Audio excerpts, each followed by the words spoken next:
Very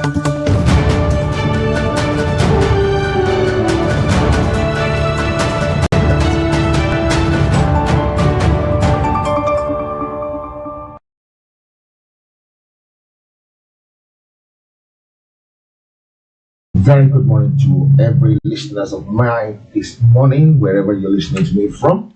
I want to say a very good morning to you. Some people might ask me what is good about the morning. Well, so many things. There's so much goodness that can come out of evil, and there's so much evil that can come out of goodness.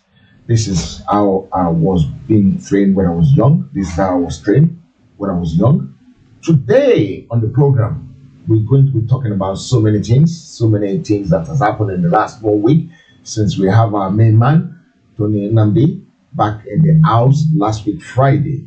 So today we'll be examining so many things. But in the meantime, I want to please applaud you to please share this program because it is very important and essential that the right people get to see this program. And there's nothing we can do if this program is not shared. We need to correct so many narratives that is haunting us currently. Yes, so many narrative that is haunting us now. We need to start correcting it. We need to start making some wrong right. We need to start putting some few things where they're supposed to be. We need to correct some few things. Don't worry, my eyes might be going right and left. It's just for me to keep manipulating the system because these days you have to do so many things yourself in the studio because of the way things are currently in the whole wild world. Good morning once again. I want to thank you for joining me today. And on the program today, I will be speaking to a gentleman who you guys are probably familiar with now. Guys, a gentleman who I am sure every one of you is actually waiting for to come online because we want to hear what he has to tell us today. Because what he has to tell us today is very important and we want to know about it. We want to learn from it. We want to take it forward from there. We pick information from right, left, center, up, down. We put so many things together and we save it and get what is best out of it. Jesus is coming. Please stay safe. God bless you all. It's just a time after the rain, sun will shine. Thank you very much, brother, for encouraging me. Yes. After the rain, the sun will shine. I'm sure there's so many good things that will definitely, and I mean seriously, definitely, that will come out of this thing that's been happening in the last few days. There's so many things good that will definitely come out of it. Today on the program, I have Tony again, Tony Nnamdi, the guy from the Lower Niger Commission, the Congress, who happens to take the bull by the horn. And when I mean take the bull by the horn is that he wants to use the real law. He wants to take the right route to solve problem. He wants to use the right spanner to lose the boat in the name of Tony Nnamdi. But before we go to Tony, there are some few things I need to make right first. There are some few things we need to make sure we need to make sure it goes well very, very quickly. And I don't know, maybe we should start with some videos. I don't know. Or maybe I should introduce my guest first and then we'll take it from there. Let's bring Tony in. Tony, I can see you just coming in there. Good morning, sir. How are you doing, Tony? I'm good. And you? Nice to see you again. Some people don't know you. I know a lot of people are getting used to your face now, your voice, because your voice is very unique. Some people are getting used to your voice now. Some people are getting used to your face as well. Can you please introduce yourself to our audience once again? A full introduction, maybe about 1.5 minutes introduction or 1 minute. We want to know who you are properly, not just say knowing, but properly, full introduction. Go ahead. Right. Thank you. Like the moderator already said, Tony Nnamdi is my name, and I happen to be a lawyer. I'm also secretary to an organization called the Lower Niger Congress, LNC, which is the aggregation of the self-determination initiatives across the eastern half of southern Nigeria.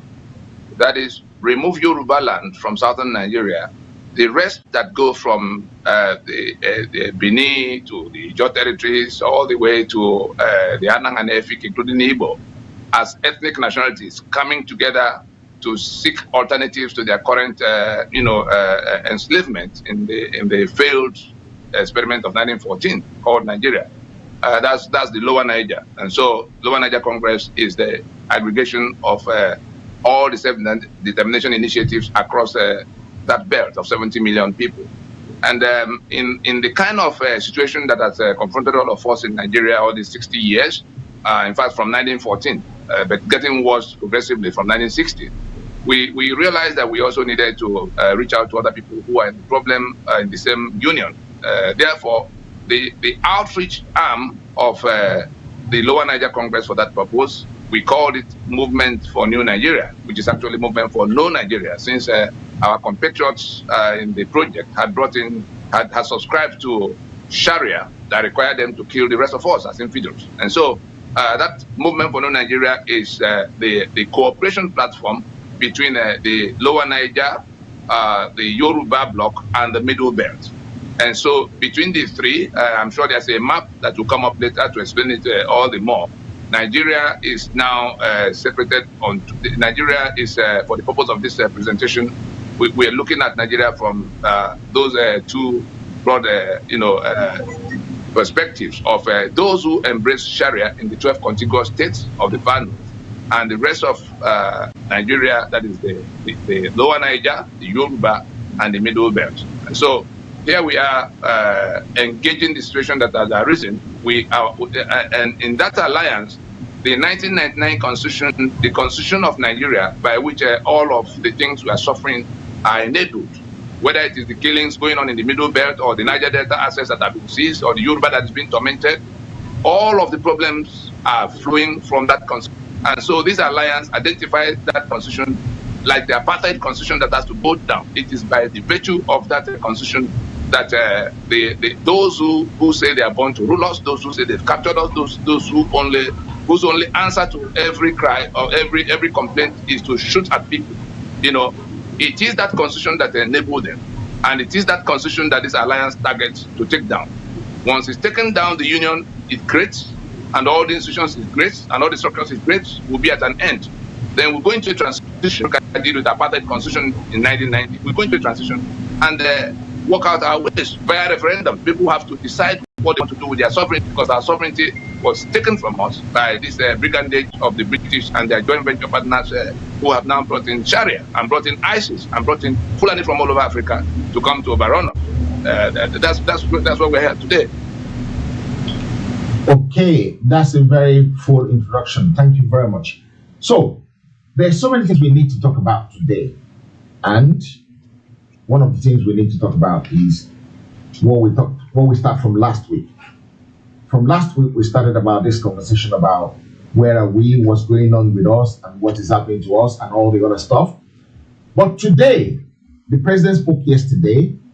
A couple of days ago, there was a mass killing by who we know, but the government said they are unknown soldiers again, like they said in the Fela era. And a governor even had the audacity to come out and said nobody died. Tony, we lost anybody in the last few days? Of course, you recall that last Friday, on the 16th, when you spoke with me in the interview session, I was really at the epicenter of the protest. That's the Lekki Tollgate Plaza in the area. I just moved away from the protests so that we could have less noise into an enclosure, an enclosed facility, And so the people who were there, who were in touch with the people who were on the ground all the way to where that incident happened on Tuesday. And so certainly they were shot at. I confirm from people who, in fact, there's one I saw yesterday amongst those who were there when that shooting took place. His vehicle In fact, the video you used, in the last Friday program has that person. So it's not an unknown person. He's the president of one of the youth organizations, doing the protest. The vehicle he parked in the area they used to park in the toll gate there is riddled with bullets that happened in that shooting that took place. I saw that vehicle yesterday. He was there when he lost his phone. He lost everything. He was one of those who took people to hospital. He saw the dead bodies. So I'm not reporting something that came from too many layers of thought. The shootings took place there, and people died there. Others died, as they were being taken to hospital. So if anybody in this 21st century, in this digital age, where people have the mechanisms for capturing what is going on around them, if anybody wants to come to claim that it didn't happen, then such a person is just fooling himself before the global community. Shootings took place by men in uniform, and people died. That's the situation. Okay, why will a governor, for that matter, comes out and said nobody died? We have seen and heard so many such things in Nigeria in the past. How many times would the government come to say things that are known to everybody to be lies? But let us also call at the attention of our people, because the international community is fully involved. The Secretary of State, the United States, already issued a statement through the Secretary of State. He certainly did say in that statement that people were killed. He commiserated with the families of those who were killed, and he called on the government of Nigeria to bring those who occasioned it, the soldiers, whoever was involved in how it happened, try to bring them to justice. And so it's not out of speculation, because they have their people on ground. The protest didn't happen. It wasn't something that sprang up that same day. It's been there for several days, and all the intelligence agencies of the countries that had concern were on ground there. And so the U.S. will not be talking about dead people and commiserating with the families of the bereaved families, and asking the government of Nigeria to get those who are responsible for it to justice within Nigerian laws, if they were not certain that it did happen. It certainly did happen. The governor that came to say, I'm informed he already adjusted his position and said it's only 2 people that died, and that one was a passerby and all. So all those shenanigans will not cut it, will not work. We have a very serious problem confronting us. We may choose to pretend about it. It can only get worse. For every hour of pretense, it can only get worse. People were shot at point blank by soldiers, and it has even come to the public the name of the officer that led I think our reading of it is that it's a rogue operation. It's a rogue operation. People probably thought, people in government, the same governor had earlier said that in an Arise TV interview, had already earlier said that forces beyond his control intervened in the curfew he was trying to impose. And so how does it come to a new conclusion that nothing happened? I think we should spare ourselves this global embarrassment of wanting to dance naked on the podium of the global community by saying things that are just stupid. Yeah. There's so many things we need to touch on, but before we touch on them per se, I'm trying to build up a case around so many things. So last week, the curfew was announced about 12 o'clock to say the curfew is going to start at 4 o'clock. Yes. And they come to the Lekki toll gate and cut out the CCTV. They cut it out. Yes. They said they didn't want it to be vandalized. Yes. So they came with the angle grinder and cut it.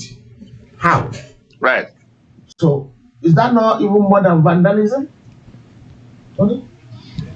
Yes, you see, when you begin to piece all of what happened that day together, you come to one inescapable conclusion that there was a plan to do evil in the place. The cameras that were taken out,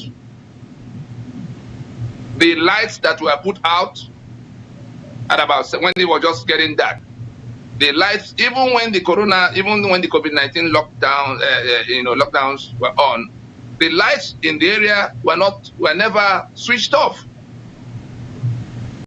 There was curfew in that period repeatedly, but the lights were not switched off. How much more a situation where thousands and thousands of people were gathered in the place and it is dark and you choose to put off the light? Go tell that to the Marines. The cameras that were taken off, the light that was switched off, somebody has to explain to us the purpose for doing those two. And then shortly after, soldiers turned up in the place and opened fire on people. And people actually expect that anybody would believe that it was all by accident. That what were you saving if you switch off electricity, if you switch off light at night in a place that is so crowded by people in the circumstances that brought them there? You go and switch off light, you go and remove the cameras, and you want to tell people that it was all trying to save. So to save those equipment has become a lot more important than saving the lives of those who may get into harm's way on account of darkness alone. Even that darkness, without soldiers coming there, if the place became dark, who says that some miscreants will not zoom into the arena? You understand? So let nobody even go there at all. They are presenting us as stupid before the global community. True. They are presenting us as idiots before the global community in those claims they are making. You had the army chief, whatever, the spokesman of NHA, of army spokesman, talking trash. That it was all photoshopped videos. So was it the Photoshop that dispersed the crowd? At what point was the photoshopping done? Was it Photoshop that made the governor to come to the place? Was it the Photoshop that convinced the governor that something had gone wrong in the place? Where because he went visiting, he went saying that something that shouldn't have happened has happened. Was it Photoshop? How stupid can we get? How much more stupid can we get? And the global community is watching in disbelief. Are we terribly stupid? People, do they think we were so gullible? I don't know who they think they're talking to. I don't know who they think they are talking to. People were killed point blank. People, when you hear about protests, somebody is trying to create the impression that they began peaceful and then you had the broadcast of the president last night as if the protest turned into something else. The protesters, there was protest, there was introduction of violence by government, there was introduction of thuggery in Abuja area of the protest. It's all on video. And then from there, soldiers were sent to go and shoot those sitting in one place in Lagos. They were not even moving around. They chose an open place. They confined themselves to that open place. They never posed danger to anybody, even the estate in the background. People made available their facilities for those who want to go to have a change of clothes or bath, because they were staying there. In all of that, the protesters in Lagos did not pose any danger to the community around this protest, at least in Lekki, in the very place where the shootings took place. If the shooting took place in other places where commotion was on, that's a different thing. But in the very place where it took place, they were confined in an open facility, and there was nothing that was danger to anybody. There was no breakdown of any form. You came there and shot at them sitting on the floor. They were not even dancing around and so that you could say you suspected it might become something else. That's the circumstance. So the sequence of what happened, no matter how much of telling false tales they may want to do, the sequence of what went wrong was that there was protests, peaceful protests that was going on for several days. Their demands were being crafted. It hadn't quite come to where you could say this is what it is. When the government had failed in the attempt to break them, looking for who to negotiate with other than those who they didn't have any leadership they had presented by themselves. And then it was only the governor of Lagos that came with whatever he went to the president with. Oh, they say they've seen their demands. Well, from that point on, it came to where the government found a way to bring in talks. The videos are all over the place, coming out from security vehicles, being taken around and moved around by security vehicles. And then they began to cause harm and cause damage and cause violence around the protests. The protesters separated themselves from them very quickly, so it was clear that the protesters were not the same as the talks. All through the entire thing, that separation was maintained. So the government was the one that introduced violence to the entire thing, at least from Abuja and from Lagos. I don't know what happened in other places where prisons were being thrown open in Benin. The protesters were nowhere near the prison facility in Benin when it was opened up.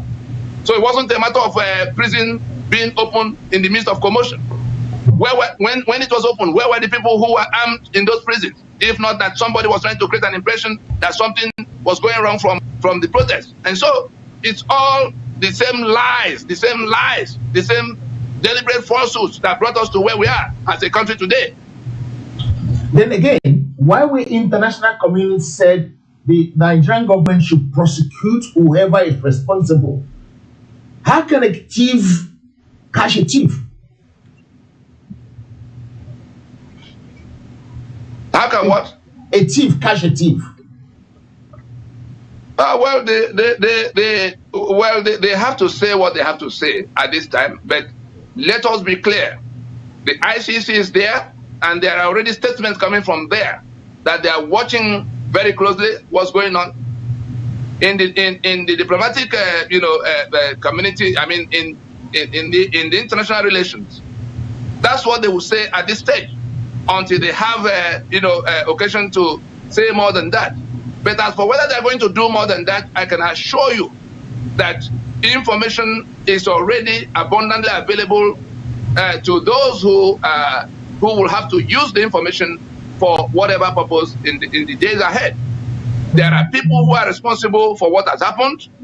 There's a chain of command, and if the president and commander-in-chief of that army that is being accused, that army that is on video as having come to open fire, if the president and commander-in-chief of that country will address the country as recent as yesterday, and not to mention, and he didn't find it fit to mention the killings that took place, he was busy threatening everybody.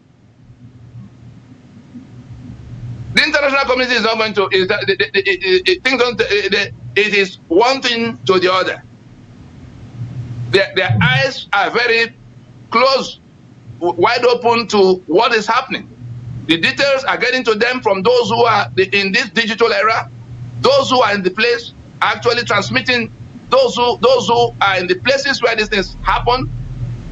The organizers of the protest already made the arrangements for how information could get out everywhere. And so there's nothing you are going to be able to conceal, as it was in the days in the 70s and 80s, where there was no other way of communicating other than PNT or NITEL, and then other than NTA that would broadcast. Today, all of those things have been overtaken. There's nothing anybody can do about that. Anybody who doesn't understand what has changed in this digital era, including the SARS that was chasing young people about all over the place, and in the pretense that anybody who makes money must have stolen the money. In this digital era, there are many things young people can do to earn millions of naira, if not dollar, legitimate things, not the 419 and the Yahoo that was there. There are all kinds of things young people can do online, young people who have the knowledge and who have put their hands on certain on doing those things with the rest of the global community. Those who brought Nigeria to where it is, left behind by the rest of the world, cannot understand how somebody in his 20s could already be using vehicles that cost 7 million. That's their ground, showing the depth of ignorance that is prevailing in the land. And then you go killing them, and then they say we can't take this anymore. And instead of engaging the issues, you turn around to shoot at them and threaten them some more. It's not only the young people that came out in that protest that are protesting. All of those who hailed, who praised their effort, all of those who have been asking for the fundamental reconfiguration of the constitutional, damaged constitutional basis of Nigeria, those who have been, pushing for restructuring, those who are saying they are fed up, they want a Republic of Oduduwa and Republic of Biafra, those who are crying about their assets that are seized in the Niger Delta, all of those who are being killed in the Middle Belt because they cannot touch guns, they are all saying the same thing. They are all making the same demand, that the constitution that makes it impossible for them to live a normal life, the constitution that seizes their assets, the constitution that make them slaves in their homeland, imposed on them by people who are now pointing guns at them, they are all saying that that constitution is their problem. Even in that protest, particularly in that Lekki toll gate, point of it, I'm sure you recall that the protesters themselves went on the podium to say that all of what they are complaining about, including corruption, including SARS, including elections that will never go right, everything, infrastructure that is not there, that everything they are complaining about flow from that constitutional imposition. And so, much as their demands have not been crafted because it was happening all over the country, it began spontaneously. If they were not disrupted, they were actually within 48 hours. They were within 2 days of finishing their consultations between all of the sections of all of the locations to present a demand that goes to the source of the problem, the Constitution. It is the Constitution that centralized security system. That was how SARS came about. It is the Constitution that centralized the economic system. That's how corruption is being maintained. It's the Constitution has an exclusive list that make it impossible for people to get electricity or do their roads or do their ports. Everything is coming from that Constitution. It's that Constitution that centralized the electoral system in a federation, so people can sit in Abuja in the name of INEC and dictate who will govern in all the places. It's that Constitution that is the source of all the problems. They already knew that. They were now adjusting their list of demands because the 5-point demand had to do with only SARS. If you change the name of SARS or disband SARS, does that bring electricity? How does that address the 68 item exclusive list? How does that address the restructuring that is now leading to units of sections, blocks in Nigeria that now say they are fed up with the union? The ones who want to go off as Biafra, the ones who want to go off as Oduduwa Republic. How does that address the herdsmen killings in the Middle Belt? So all of these are together. It just turned out that the SARS killing, the SARS incident was the last straw that broke the camel's back. If anybody wants to delude himself to think that they will take the young people aside and deal with them and leave the rest of the country unattended with all the agitations and disputations bordering on the sovereignty of people who now say they are here against their will, that they are being held in bondage against their will, that they are living under a constitution they didn't make, which now make them slaves in their land, like South African apartheid constitution. That's what is at issue. And so, if instead of addressing that, you want to corner them and then negotiate with them in one corner and carry on, some are still talking about election in a situation where this level of disputation, we saw Nigerians abroad. Yes, they may be talking about SARS because something has to be the emblem, something has to be the hashtag by which, but the matters go deeper than SARS. It goes all across to everything that has structured Nigeria the way it is, everything that dictates why Nigeria is not working and never going to work under that constitution. Tony, should we have a look at this video? Yes. And then I'll come back to you in one second. Let's watch this video. I dare to tell this nation today that this is the problem. This constitution can never give us progress. This constitution can never give us peace.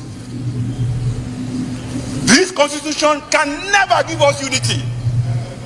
And unfortunately, most of us in this National Assembly, we don't have the spine to face what we need to give this republic to have peace and progress. What do I mean? This constitution has 68 items. 68 on the exclusive list. This constitution has only 12 on the concurrent list, and those 12 are written so nebulously, so fraudulently, that you know that the intention is to even undermine those concurrent lists. The formal name of this republic is Federal Republic of Nigeria. Unfortunately, we don't run a federalist system in Nigeria. Otherwise, what is so unique about all those things that are in the exclusive list? In this chamber, we try to federalize the police system. In this chamber, we failed. Every crime is local, and the solution to every crime is local. The earlier that senators in Nigeria summoned the courage to say, we should not continue to deceive ourselves. Okay, that was that. The constitution the man is holding is the one we're talking about, the 1999 constitution. Am I right? Yes, very much. So what is wrong with that constitution? Let's put it down. Let's analyze it. Let's get it right. Too many exclusive lists. Am I right? Yes, too many things put in the hands of the federal government in a manner that is anathema to a federation. That's what brought Nigeria to where it is. Educate us on this one, on the bad, the good, and the ugly of the 1999 constitution. Yeah, we've been talking about it for some time now, but give us a very good in-depth about it. Right. The constitution is the union agreement. Union agreement being the terms upon which those who are federating came together to federate. And Nigeria became one political union at independence because there were negotiations between the three regions of the time that were operating like countries of their own.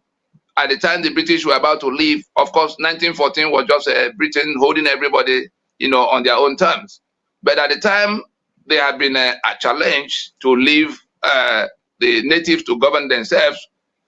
Discussions were had, and it culminated in Lancaster House meetings of 1959 to bring the three regions to become one country.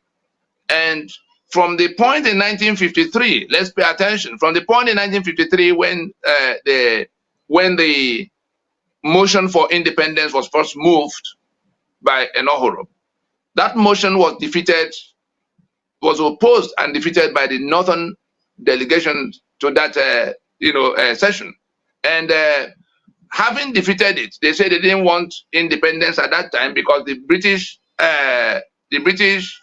would be leaving, and those who were more qualified to carry on from with the management of the country will be the ones replacing the British. So they will go from external colonialism to internal colonialism. And so Ahmadu Bello did put forward an 8-point demand that will be conditioned for the northern region of the time to join the western region and eastern region in the union that will become Nigeria at independence. It was those 8 points of demand that became the definition of the depth of autonomy, because it's all about autonomy. It's all about what can I control in this union I'm entering. I have 100% control today. If I go into this union, I'll have to cede some of the things to be controlled by the central authority we will all set up. maybe our defense, maybe our currency, maybe our international communications, all kinds of things that the center will do for everybody. And so it was those 8 points of demand by Ahmadu Bello that defined what eventually emerged in the Lancaster House as the definition. By 1954, they had started processing those things, and each of the regions had to make out their own constitutions to reflect that level of autonomy. The Western region completed their own process earlier than everybody else, and they gained self-governance in 1957 with their own constitution in their hand. They were like a country of their own. If the discussions broke down at that point, Western region would be a country of its own, and there will be no Nigeria going to independence. It will be Western region that has become independent. The Eastern region came in with their own shortly after, a constitution that made them a country, but pending when they finished their discussions with the other regions to see whether they could form one union, one federation. And by 1959, the North, completed their own process. These three constitutions went to these three regions armed with their constitutions, went to Lancaster House as three countries negotiating to become one political union, one federation. And so it was in those meetings that they listed what the center could be doing. That's where the exclusive list comes in. Oh, instead of all of us having our separate armies, why don't we have a Nigerian army that will be so managed that everybody will have a sense of belonging, equal control? Therefore, the center was the creation of these three regions. In the limited number of items they put on the paper for what the center would do for everybody. But it was the regions that owned their assets, that worked their assets, that contributed for the upkeep of the center, for the limited responsibilities assigned the center. And that contribution was merely 15%, 15% of their net income. Therefore, the Western region could develop their cocoa agriculture and all kinds of things that will earn them money.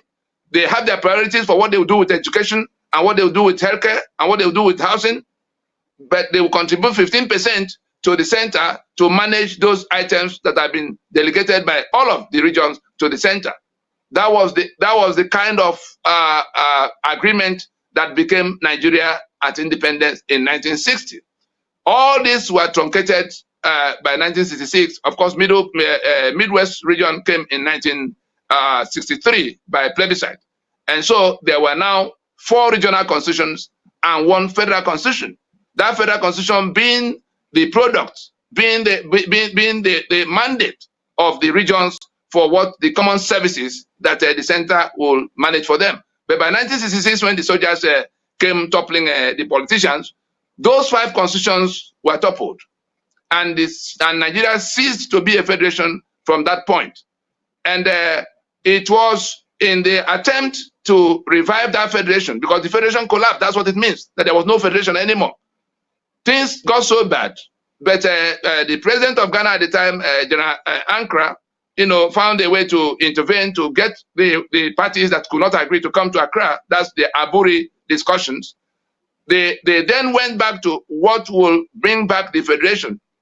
And the Aburi Accord, the products of that discussion was basically to go back to what would put everybody back in control of their own areas and their assets as it should be in a federation. The only item that they needed to alter a little was the matter of control of guns. And so it was agreed in Aburi that the guns in each of the regions, just like the UK manages its security services, its armed forces, autonomous regional regiment. There's no Englishman you will find with gun on Scottish soil. You are in the UK. There's no Scottish man you will find with gun on the soil of Wales. That's how they organize themselves. The day they have a challenge to meet in Iraq, they all come with their weapons. They board the plane, go to Iraq. As they come back, they drop. Everybody take their guns straight into their own territories. Nobody goes, molesting the other with guns from their own part of the United Kingdom. 4 different blocks.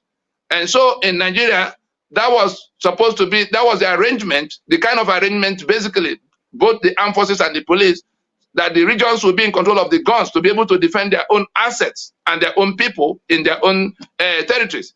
It was the abandonment of that agreement that led to war. In 1967, they came back after January, and the federal side, the rest of Nigeria that was quarreling with Eastern region of the time, abandoned that agreement and began to do things by imposition. On the 27th of May in 1967, Gowon, by decree number 14, he now split the regions because the East had come to the point where they were going to declare. They already decided to declare themselves an independent Republic of Biafra. And so, in an attempt to truncate that from happening, the government led by Gowon in Lagos announced, the creation of 12 states from the 4 regions that were federating up to that point. It was the creation of those 12 states that took Nigeria finally away from being a federation, because those 12 states, became the new federating unit, and their assets were progressively hijacked by the center. The center that was supposed to be a creation of the unit became now the owner of the assets of the regions that have been decapitated and fractured into 12 states, all in an attempt to stop Eastern region from moving away. And so you came to where, from that point on, and let me make this clarification because of the falsehoods that have been spread. By the time the coup happened in January of 1966, the government had been decapitated. The premier, the prime minister, some of the governors had been killed. So the government had been decapitated, but those who were staging the coup did not get to power. The Demoyega, the Ifajuna, the Nzogo, they didn't get to power because the hierarchy of the army, something went wrong with their plan, and the most senior in the army, who was also listed to be killed in that coup, the task fell on him to restore some sanity, some normalcy, some stability in the region, in the federation that had collapsed. And so Ironsi, Major General Ironsi, was that head of the army of the time on whose shoulders that responsibility fell. And the first thing he had to do was to, erect, some emergency governance structure of the military. The military had to move in to begin to do the things the regions, the regional governments would have been doing, and the federal government of the time. And so he instituted what they call the decree number 34 of 1966. That decree number 34 merely created a centralized administrative structure for the federal government, with the Supreme Military Council that would take the place of the federal government, was made up of the head of state and the regional governors and the service chiefs of the time. The head of state, the military governors of the regions, and the service chiefs of the time. The decree number 34, which they call Unification Decree, did not tamper with the structure of the Federation of Nigeria, because some of the revisionists have been, selling that falsehood to people who do not know that it was Ironsi that truncated the basis of the Federation. The decree number 34 did not tamper with the structure of the Federation of Nigeria. The 4 regions were still in place. That was why military governors were appointed for them. And their assets remained their assets. It was only at the point where the 12 states were created that the assets of the region, became progressively appropriated, hijacked by the center. And so we moved from all of that to the war that came, 3.5 million people being killed on one side, and all kinds of things going wrong. But by 1975, we are now coming to the matter of constitution. We have to have this background so that we can understand what we say is wrong with 1999 constitution. After the war, the man who staged the coup in 1966, the counter coup, the July 29 coup, the one who led it was Murtala Mohammed. But he didn't emerge as the head of state. Gowon was one rank ahead. Gowon was Lieutenant Colonel. Murtala Mohammed was Major. But somehow throughout that war, because he was the one that did the coup, because he was working for a parallel force outside the Nigeria that we all know, He was he wasn't accountable to Gowon. Gowon is still alive. Let people ask him how much accountable Murtala Mohammed was to him, because we are back in that same scenario right now. Yes. What happened in Lekki was not an act of the Nigerian army in the sense you think. It was a rogue operation by that same force that was always operated parallel in the background. It was a rogue operation that happened in Lekki Toll Gate, as it happened in 1966. The rogue operation of Murtala Mohammed was what was responsible for the Asaba massacre. It wasn't the federal government of the time, all of them agreeing to go and massacre people in Asaba. It was that rogue, segment of, controlled by a section of the country that insists they are the ones who will prevail over everybody else. In 1975, the same Gowon, the same Murtala Mohammed now staged a coup that removed Gowon from office and became the new head of state. The first assignment Murtala Mohammed undertook at that time was to commission the drafting of a constitution that will now make permanent all the gains from that war. He brought in Rotimi Williams, who in turn brought another university lecturer called Ben Nwabese. Between the two of them, they crafted a draft of what was taken before the Constituent Assembly in 1977. Murtala Mohammed had, of course, been killed in a coup in 1976, but the draft of what will become constitution, because from that 1966 collapse, there was no, it was just decree upon decree upon decree, by which all the assets and the rights of the regions were sequestered and appropriated by the federal government. It was in an attempt, the states that were created had been multiplied, they became 19 at that point. It was in the attempt to make these things permanent, so that small segment that had always controlled everything from the background will have a legal instrument, a title deed over the entire Nigeria. And it was that draft that was handed over to the Constituent Assembly in 1977 by Obasanjo. Obasanjo is still alive. We challenged the media in Nigeria to ask him specifically whether these things happened or did not happen. The draft was given to the Constituent Assembly. Constituent Assembly, which was populated by people who knew what was agreed in Lancaster House, did not accept the truncation of the basis of the regions that became states. Therefore, they did not accept the states that have been created in truncation of our federalism. They did not accept the presidential system of government because it will accumulate power the way we have seen it today. So many things. The Land Use Act, that was the Land Use Decree that was already hanging around in the background, the Constituent Assembly were not the ones who put it in the Constitution that emerged. The NYSC Act of 1973, by which this same segment of the country made sure that young people who were coming out of university in the southern territories were sent to the north to go and perish, while the children of Sokoto and Kano and Maiduguri were sent to the south, into Port Harcourt, into Lagos, into Warri, to be retained in NNPC, to be retained in MPA, to be retained in Central Bank. That is how over 90% of the bureaucracy of Nigeria of today was recruited. So that the children of Port Harcourt, the children of Warri, the children of Enugu, the children of Akure, the children of Lagos were sent in the name of service to Nigeria, in the name of mixing up with their counterparts, the young people from other parts of the country, instead of going to address the issue that brought us to war, instead of going to conclude the discussions that started in Aburi, which they abandoned halfway and began to kill people. They said, no, we'll not touch that. We'll send young people to mix up. And so that NYSC decree that came in 1973 was also smuggled into what emerged in 1979 as constitution. The Constituent Assembly having adjusted all of what they wanted to adjust in the draft that was given to them, to take us back to the status of a federation one more time. On the 21st of September, 1978, Obasanjo, who was then head of state, went on national broadcast to announce 17 amendments to the finished work of the Constituent Assembly. it was those amendments, it was from those amendments that the states were retained as basis as the federating units.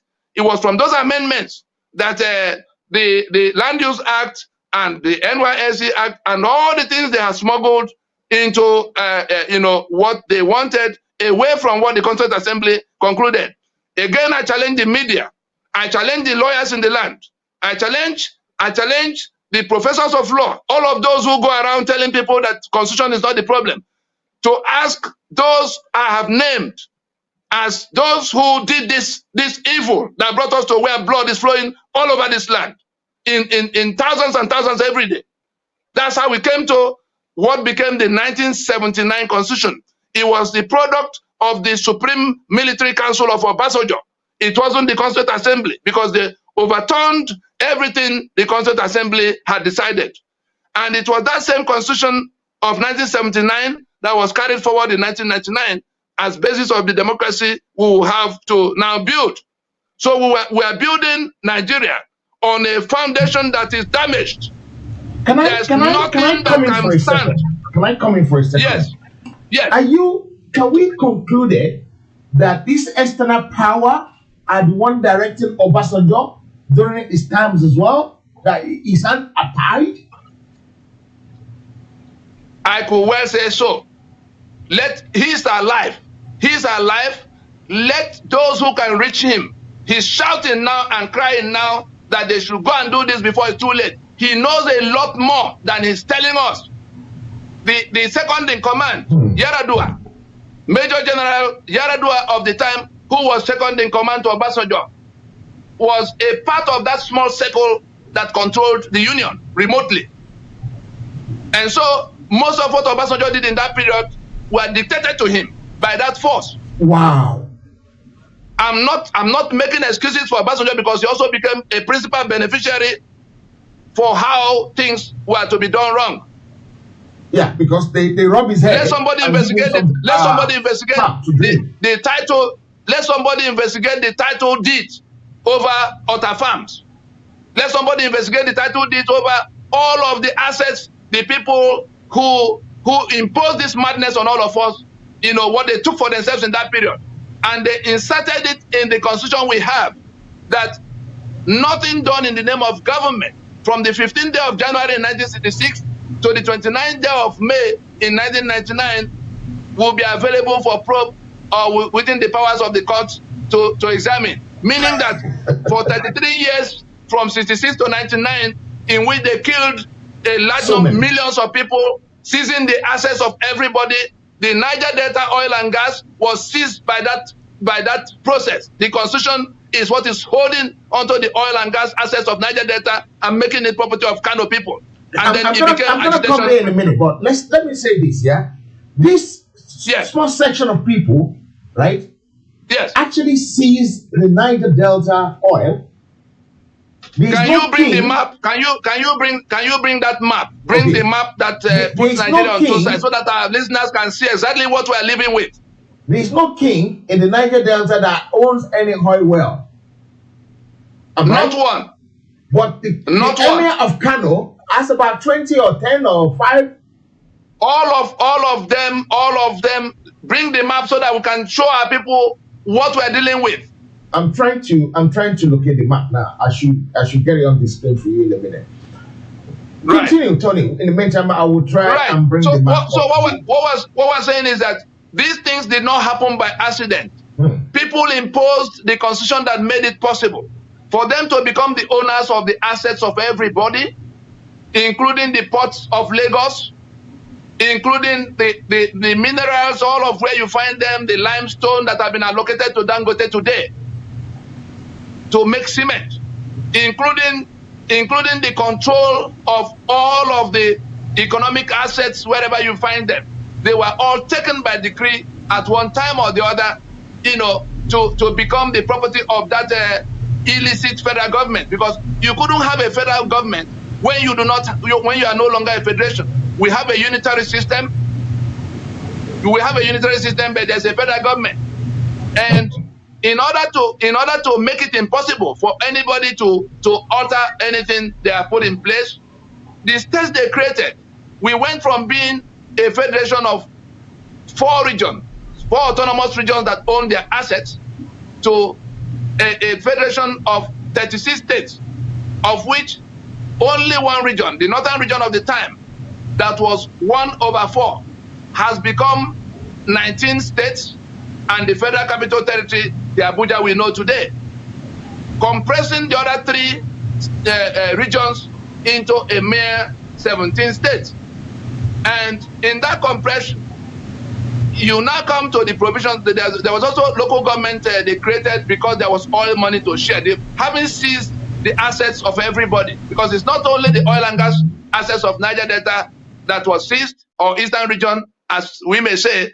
You know, it went on to appropriate the ports in Lagos. If Nigeria were to cease to be today, this water will not be the property of Kano people.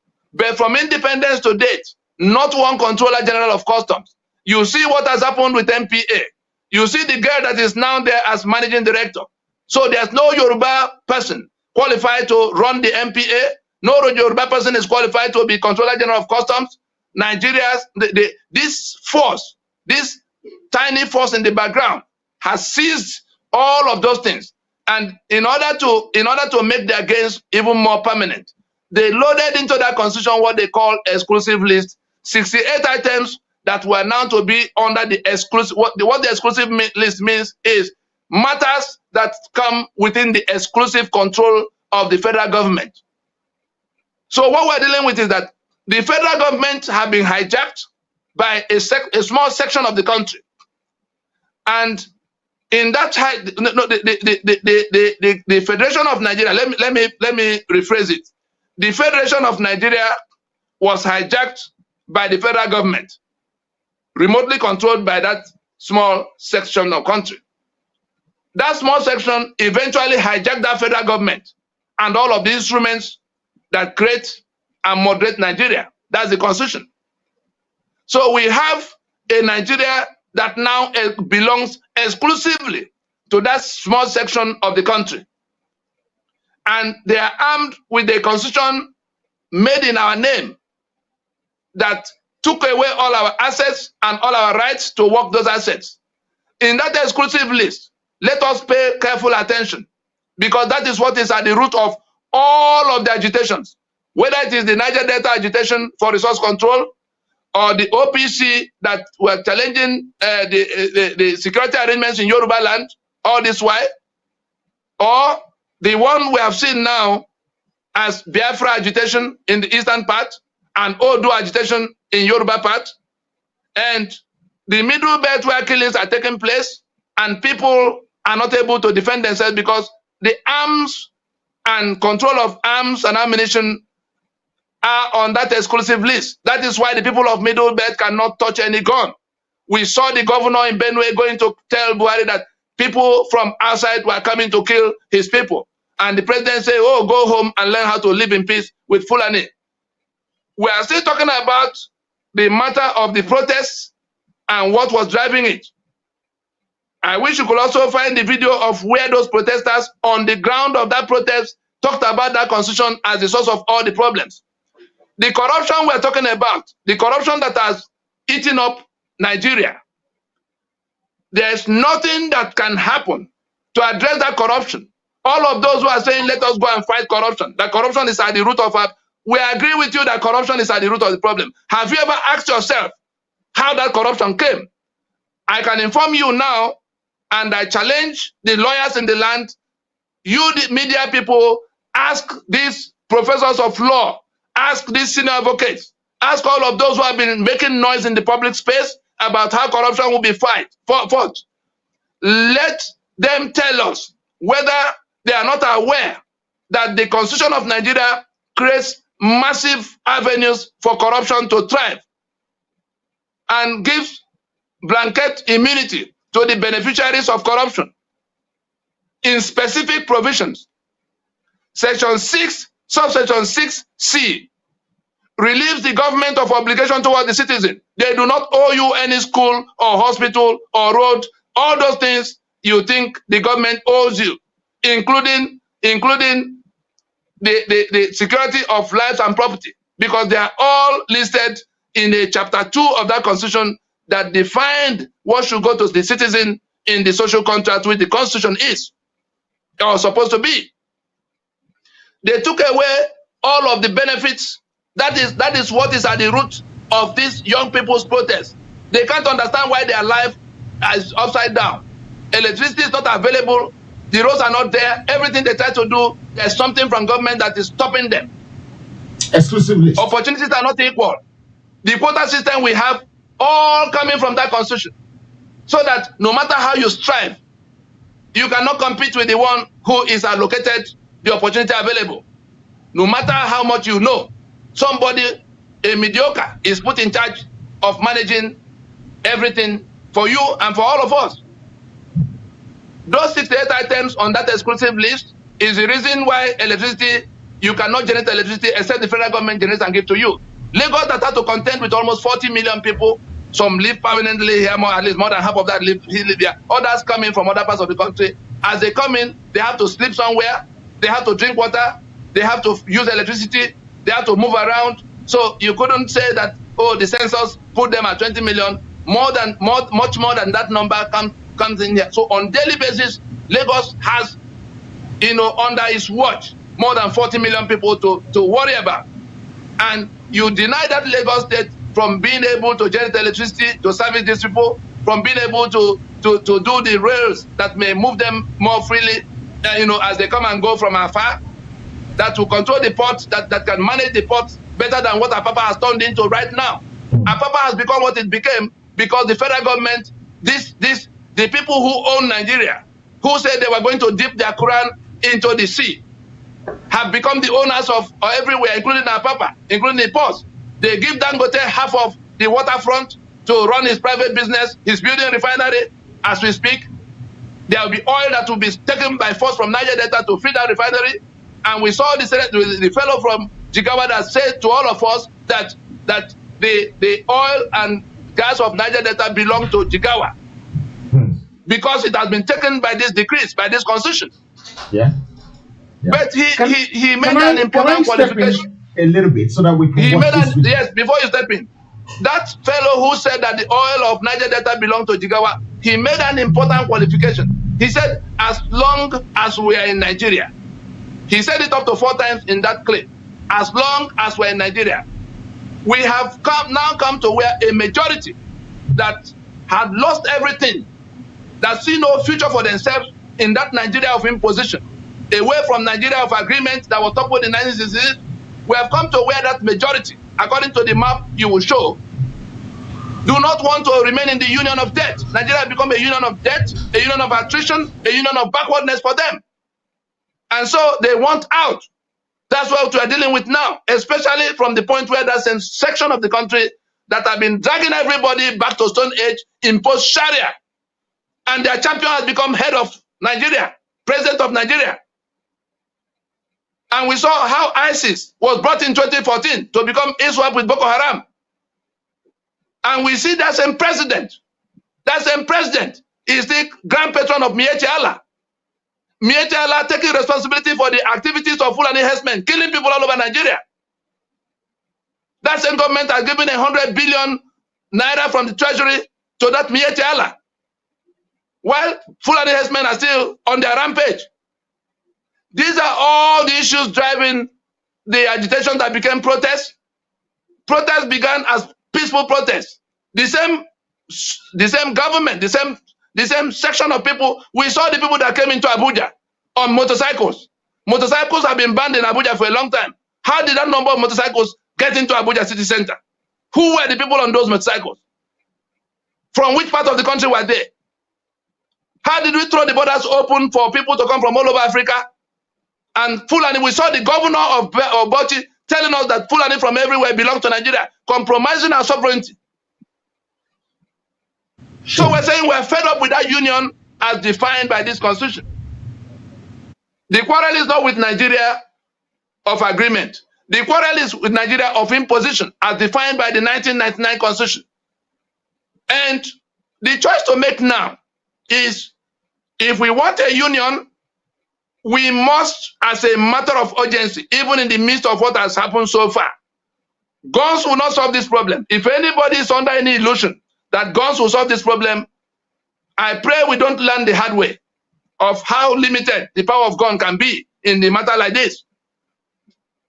We must accept, like South Africa did accept in 1990, that the apartheid constitution of South Africa could no longer carry South Africa, because the owners of the land whose lives and livelihood have been compromised, have been hijacked by the Boers, were now saying they will not take it anymore. They rejected the apartheid constitution on the street. What's going on in Nigeria now is that those whose assets have been hijacked, those who have been killed in the Middle Belt, those whose lives have been turned upside down in the western Nigeria, all of them, the eastern part, all of them are now rejecting that apartheid constitution of 1999. And anybody from these parts, anybody from the south and the Middle Belt who can swear to defend and uphold that constitution because he wants to be governor, because he wants to be senator, because he wants to go to House of Assembly, because he wants to be president. Anybody who can swear, who had sworn, who is preparing to swear to defend and uphold that constitution is the enemy that the rest of us who are suffering, on whose forehead guns are pointing, should target, should hold responsible for what is happening. Things can go worse suddenly. The political parties in Nigeria, all of the political parties in Nigeria subscribe to that constitution. The nationalities, the Yoruba, the Jaw, the Ogoni, the Hanang, the Efik, the Tiv, the Berom, the nationalities have rejected this constitution repeatedly. They've gone to solemn assemblies to declare to the outside world that they reject the constitution of imposition, the apartheid constitution of Nigeria. We saw the solemn assembly of the peoples of the Lower Niger in Port Harcourt in year 2015, 27th of April, where the George Ogoni, the Anang, the Efik, the Igbo gathered in Presidential Hotel to declare to the outside world that they reject that constitution as basis of the Nigerian Union, and that they will want to go to something that restore their right to self-determination. We saw on the 7th of September in Adamasingba Stadium in Ibadan, where the Yoruba gathered. Their governors were there, their leaders of thought were there, their political leaders were there, the Oni and the other traditional leaders were there. They filled that stadium and they told the global community. 7th of September 2017, Adamasingba Stadium. The Yoruba told the global community that they reject this constitution as basis of the union, and that if nothing was done to go to reworking that basis, that they will be looking more for what to do with the Yoruba. Their concern was no longer what will happen with Nigeria, but what will happen to Yoruba. On the 18th of July in 2018, the Middle Belt did a similar exercise in Makurdi. That was the day the aircraft carrying Edwin Clark and Wodo was not allowed to land in Makurdi. They had to go and land in Abuja. So with the three having done these solemn assemblies by which they repudiated that constitution, they gathered again under this alliance that we're discussing in Lagos on the 11th of December in 2018. I'm saying all of this so that the global community can hear that the owners of Nigeria are in agreement that this apartheid constitution can no longer be the basis of the union, since it is directly responsible for all of it. Is the tap from which all the evils are flowing, from which corruption is flowing, from which impunity is flowing. Talking about impunity, that same constitution in section 6, subsection 6D, that created that 33-year period of what do you call it? Immunity.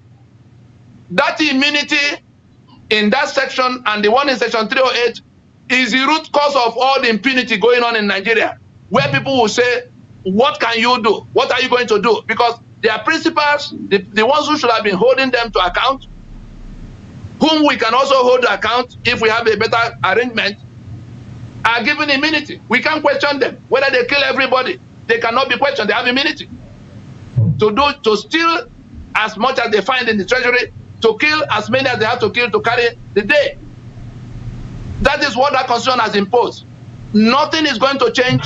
Anybody who is telling you he's going to give you electricity while electricity generation and transmission remains on that exclusive list, tell him that the Lower Niger Congress, tell him that the Amending Alliance says that he is a criminal. Anybody who tells you he's fighting corruption under a constitution that creates corruption and defends and protects its beneficiaries, tell that person he's a criminal. Anybody who tells you that the infrastructure will suddenly improve, we see them talking about who they have gone to pay to come and build this and build that. No investor in his right mind have operated in an industry that is controlled, in the international by international stakeholders. Anybody who tells you that anybody will go and take other people's money to come and gamble with in this unsettled constitutional arrangement, tell that person he's a lunatic. Therefore, you are not going to get any electricity. You are not going to get anything that is not worse and worse for corruption. You are not going to get any election that is better than we have so far. No matter what they tell you, in a federation, there should be no INEC sitting in Abuja and determining what will happen. You can see the battalions of soldiers you always require to conduct election in one small location. On the day of general election, where will you find the quantum of soldiers and policemen you will require to police every unit? In which other country in the world? In which other federation of the world that people will sit in one corner at the capital to determine who becomes what? In even local government now is being brought in the name of local government autonomy, and labor union people are there rejoicing that the local government will now become autonomous. They are telling you that they want local government to do more for you. They are yanking off local government from the control of the governors. But you know what the purpose is? That same monster that has seized the assets of the 36 states now wants to have direct control of local government. So they say INEC will be conducting election in those local governments as the return, as the quid pro quo for giving local government their allocations directly from the center.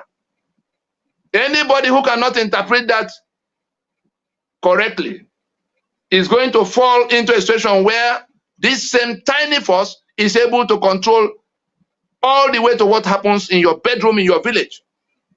It is whoever they input as council chairman that will become council chairman, even if it's Fulani that settled in your backyard 10 years ago, that they said that's the one that will be chairman. Now that's what you get when INEC begins to conduct election in local government areas. And so all of these things are the things that have brought Nigeria to where it is. And Nigerians are fleeing in every direction. All the countries of the world, you see them coming out to the street. They say, oh, end SARS. SARS is but a metaphor for Nigeria in all its departments. There's nothing that happened with SARS that did not come from over-centralization of security system. There's nothing that happened with electricity. We are discussing 3,000 and 5,000 or even 10,000 megawatts of electricity for 200 million people. There's nothing that comes from that did not come from over-centralization. And that is that exclusive list. SARS, exclusive list.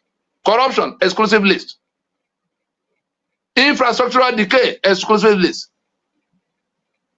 Election that will never be right, exclusive list. If we were to begin to protest against each and every one of these, even in the matter of economy, you had the president talking about trader money and farmer money. They will give 10,000 and 20,000 and 30,000. Your children are in NNPC earning 30 million and more. And other people's children will have to go and make do with 10,000 that does not take them from where they stand to where they want to start. And it is that same inverted thinking that somebody can sit in Abuja, and I see people I thought were knowledgeable. I see people that I thought will have the fear of God sitting with them in Abuja and planning how SMEs can be developed all across the country instead of freeing up the economy for people to bring what they know, their skills to be. They block the economic channels, and they sit in Abuja to tell you they're coming to give you 10,000 naira to start with. How will you get electricity? How will you get security for where you stand?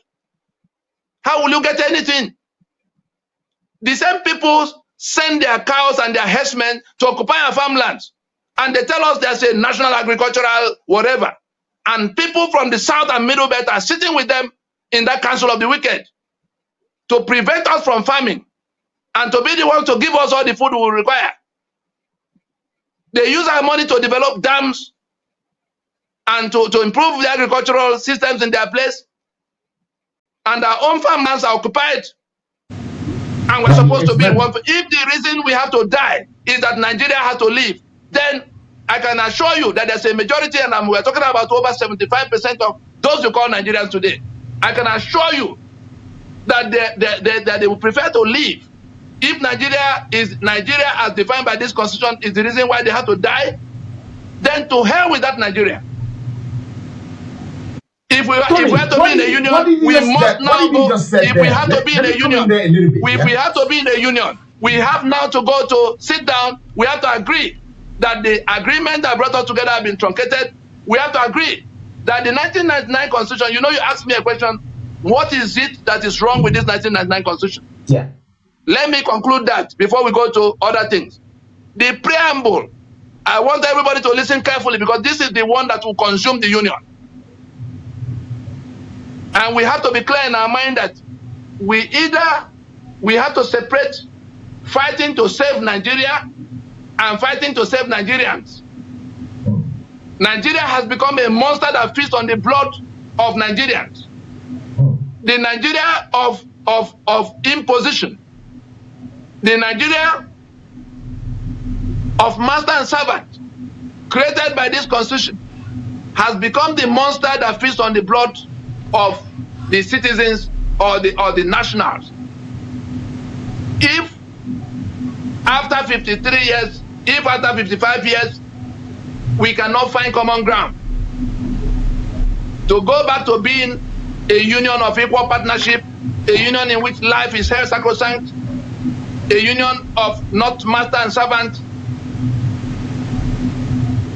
we have now to begin to think of ourselves as Nigerians. What do we do? And that is where Yoruba say they want to become Odua Republic, away from this madness that will never lead anywhere. That's why the Eastern Part is talking about Biafra, away from this madness. The Middle Belt is not going to endure further deaths in the hands of those same people, killing them and taking over their land. And so the big problem with the Constitution comes from that preamble that says, we the people have solemnly resolved to live in unity as one indivisible country, and therefore make and give unto ourselves the following constitution. There are two items there. Have we, these are the questions that we must now answer, like South Africa answered for themselves in 1990. Have we the people, have the Jaw, have the Yoruba, have the Anam, have the Efik, have the Tiv, sat down with all the other nationalities to submit their lands and their people into this union as claimed in that constitution? Because that is the signature behind the title document by which we are being killed, by which we are being impoverished. Have we therefore made this constitution as claimed? That was what Bolage was trying to explain to everybody at the time they were asking for sovereign national conference, to answer those two questions. Because the one we have in the preamble to that constitution today is a lie. Decree number 24 by which Absalom Abubakar imposed that 1999 constitution in 1999. That decree tells the story of how Absalom Abubakar came about this constitution. Step by step. It is printed. If you go out to the street today, I challenge all of those listening, go out and get a copy of the constitution. Go to the lawyer next to you and ask him to bring the constitution and go and read that decree number 24. It's a 2-page, it doesn't take 5 minutes to read all through. You will see the story of where Absalom said he formed a committee that went around the country, and that committee said, oh, everybody wants a return to 1979, and therefore that has been adopted by Supreme Military Council to be called the 1999 Constitution. Is that the way to negotiate our sovereignty? That Absalom Abubakar will select a few of his friends to go and make a report, and then Supreme Military Council will become the custodian of our sovereignty to impose a constitution on us. And then they go inside the document to say, we the people have solemnly resolved to live together, submitting ourselves and our assets into this union. That signature of ours is what gives life to that constitution. We have done everything democratically possible across the last 21 years to organize what we can do to solve the problem, in saying that we have not agreed to live in the manner dictated by that constitution, and therefore that we must now go to agree and do things differently. That is the demand that has to be addressed. That is the whole import of this what do they call it, of this protest, that we must now turn off that tap from which these evils are flowing. Anybody who is telling you any other thing is deceiving you. Those who are coming to kill you are already upon the land, upon you. If you continue to live in blindness and in ignorance of thinking that there's a Nigeria you are building together with people who owe it a duty of faith to kill you, who owe it a duty of faith to take whatever belongs to you. They've already shared all the lands to the waterfronts of Ekpe and Boni. All of these people you hear are Fulani headsmen are actually the advanced teams from those Fulani outside who have been given those lands to come to occupy. It's like just like removing the giants in the promised land. Come and take your own while we're here. All the guns are in our hands. That's what's going on. Those who are still discussing conduct elections, you saw in the midst of this protest, in the midst of this madness unfolding, Anarchies. somebody rolled out a timetable for 2023 elections under this constitution. Put the map of Nigeria on the table. If you want to diagnose what is wrong with us, put the map of Nigeria on the table and begin to put all the principal actors in all the things happening in the land on that map. Who is the president? Put him on that map. Who is the head of the armed forces in all the branches? Put them on that map. Who is in control of NNPC? Put them on that map. Who is in control of MPA? Put them on that map. Who is in control of immigration and customs and all the government agencies of this land? Put them on that map. Who is in control of all the guns in the hands of the police and the DSS? Put the commanders, the AIGs, put all of them, the commissioners of police, put them on that map. Then begin to look at the policies. Put the policies that have come from all of this. Every time something goes wrong, go to that map and see who is at the receiving end of what, who is doing what against who. Everything will come clear to you that we are in a situation where some strange force has determined that the entire place belongs to them. And we have people who have education, who cannot see that this constitution is the instrument by which they are able to do that. Like the Boers were able to hold the whole of South Africa for 90 years, almost. Wow. South African apartheid was introduced in 1910. It took a pushback from the knowledgeable amongst those who were fighting.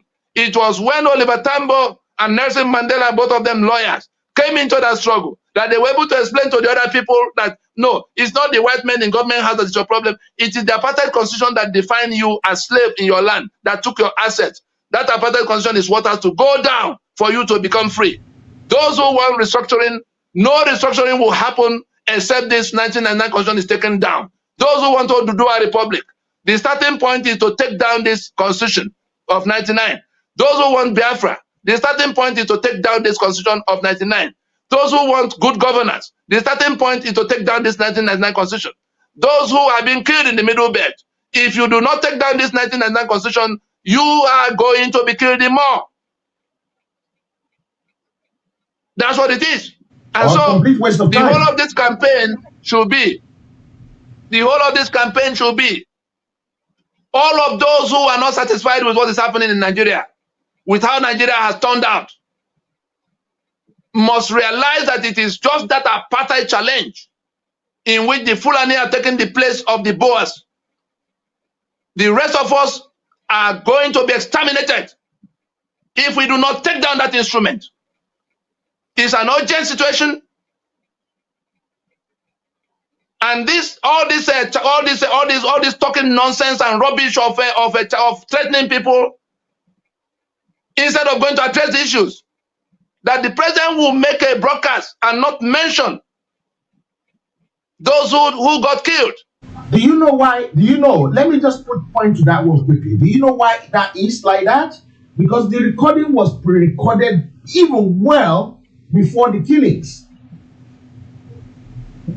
Well, I'm not in a position to know that on the 22nd of October, a broadcast was relayed to the country and the whole world where the president of Nigeria talked about how to give 10,000 naira to people who they have ruined their lives. People have sent their children, they're spending serious money to educate them home and abroad. If you check those who were gathered in that Lekki, you will see that these are young people who have got education, but they have nowhere to apply their skills. They have nothing to do in the economy. The economy has ejected them, rejected all of them. And you don't want to address the root cause of that matter. The demand now, so that we can get it straight, all of those who are fed up with the union as defined by this constitution, the demand right now is that the president must now come out like Frederick de Klerk did in 1990 concerning apartheid constitution to tell us when to an irrevocable commitment to the wholesale jettisoning of this forgery called the 1999 constitution, to the extent that our signatures are put in a document we did not make to give it life.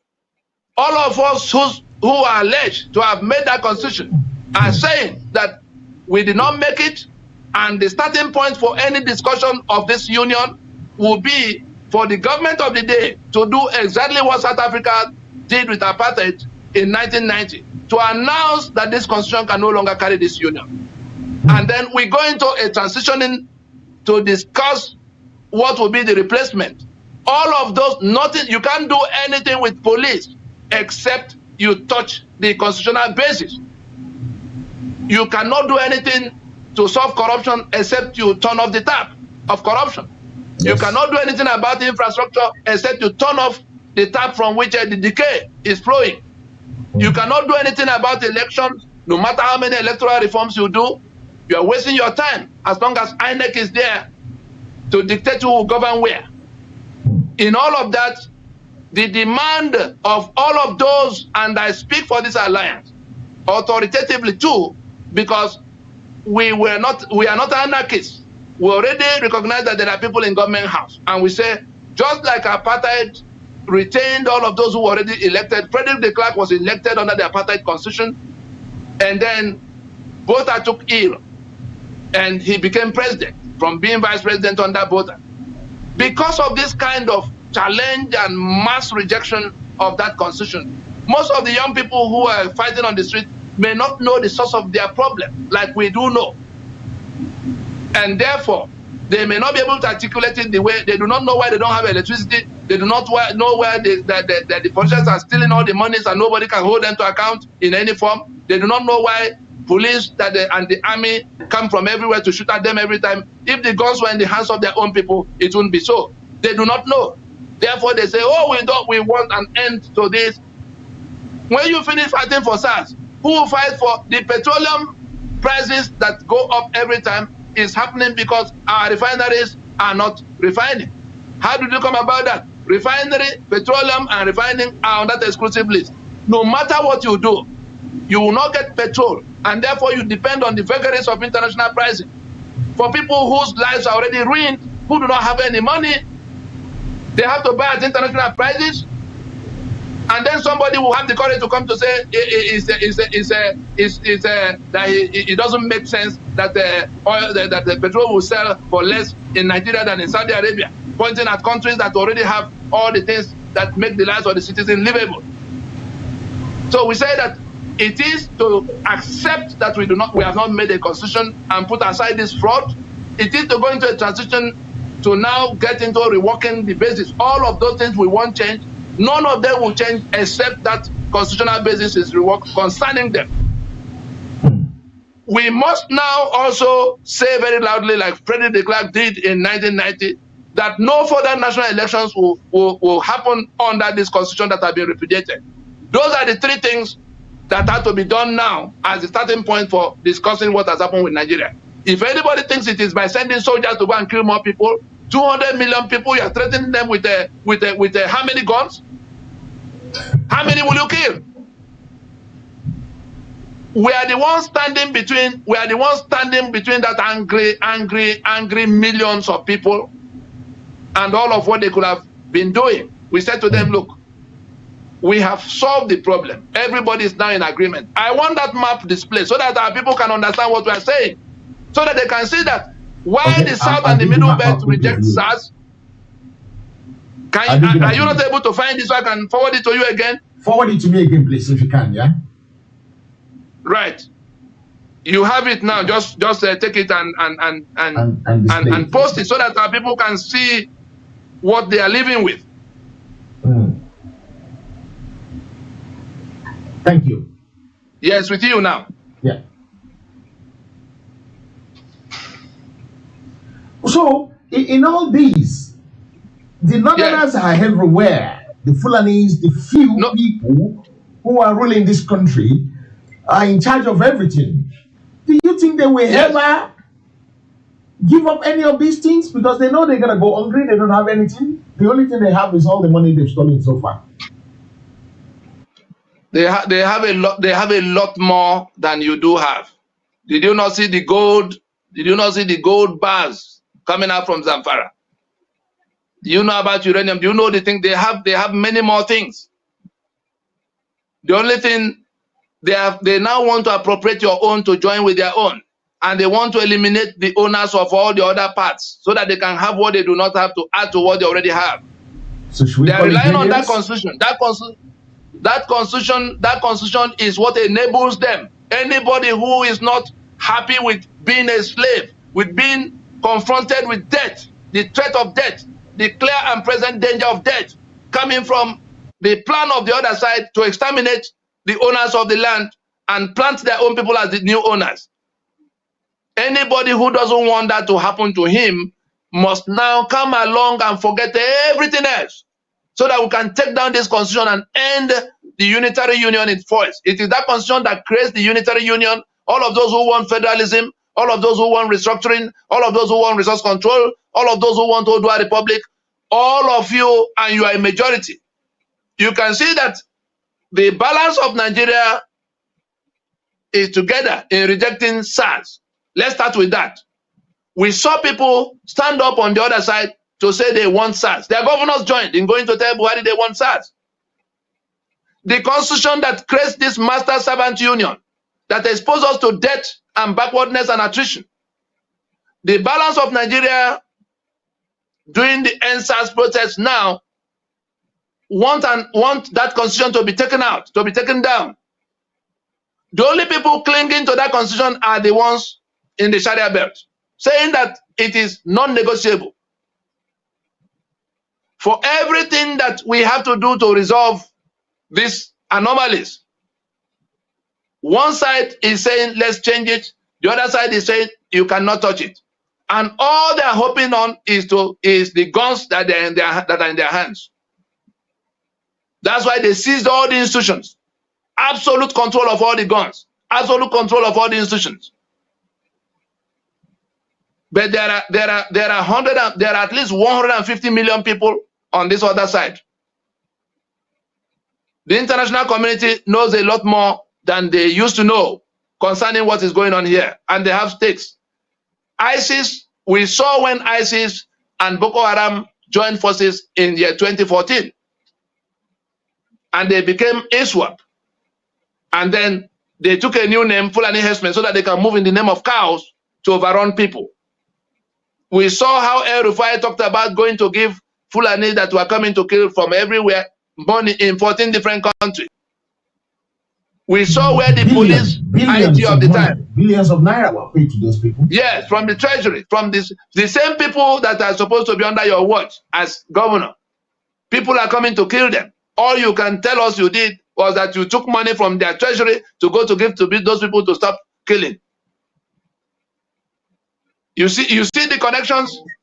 You saw the chief of the chief of defense staff saying that, oh, all of you, there are grazing roads, ancient grazing roads you are built on, You better go remove those developments so that the cows can move freely. If you do not remove them, whatever you see in the hands of the herdsmen, the IG of police at the same time began to tell the governors, all of you who pass anti-open grazing laws are the ones causing problem. You better go remove those laws so that cows can move freely. If you don't, well, you contend with the herdsmen by yourself. Put all of this together. You saw Femi Adesina, the lousy Femi Adesina, telling us that it's better we give up our lands instead of our lives. That means if your life or your land. Put all of it together. What the president said, what the president did, what his service chiefs are saying and doing, what the governor in Kaduna that is presiding over the genocide in Southern Kaduna is saying and doing. You impose curfew, but somehow the Fulani herdsmen find their ways to the communities, kill people. Security never comes. But every time the young people in those communities try to mobilize to go and search for those abducted or those to any kind of self-defense, you turn up, security will turn up and arrest them and accuse them of being behind of being responsible for anything that had happened. That's what's been going on in the place. And so we've come to where, again, I call out the media. Again, I call out the media in Nigeria. We are all pretending we do not know that these things are like this. We are going to bring civil society people to come and tell us how election can get better or how corruption will be fought. All of that nonsense.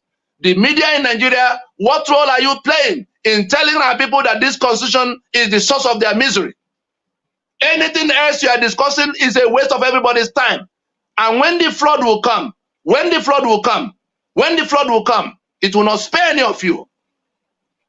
The men of God in the land, where is the Bishop Tutu in your midst that will tell the dying populace that it is the apartheid constitutional order in Nigeria that is responsible for their miseries? The Nigerian Bar Association, the Nigerian labor movement, every time you go and ask for small increment in your own salary, what happened to the rest of the community, the rest of the country? All of you are the ones sustaining this evil. Everybody who is still planning to go to another election under this constitution is the enemy. And we've already told those who are being fired at that when they fire at you, you look for anybody who subscribes to this constitution. He's the enemy you have to go and fight at that point. Anybody who subscribes to this constitution, meaning political party people, they all subscribe to this constitution being the basis of the union. Anybody you find on that side, whether he is already elected or is planning to be elected, he's the enemy you have to go and contend with at the time they shoot at you for insisting that we go to the basics, that we change this apartheid order. We have no quarrel with those in government house already. Let us mark that. We're not anarchists at all. We say they can remain in a transitional capacity for the period these discussions will have to take place. That offer is still standing as at this day.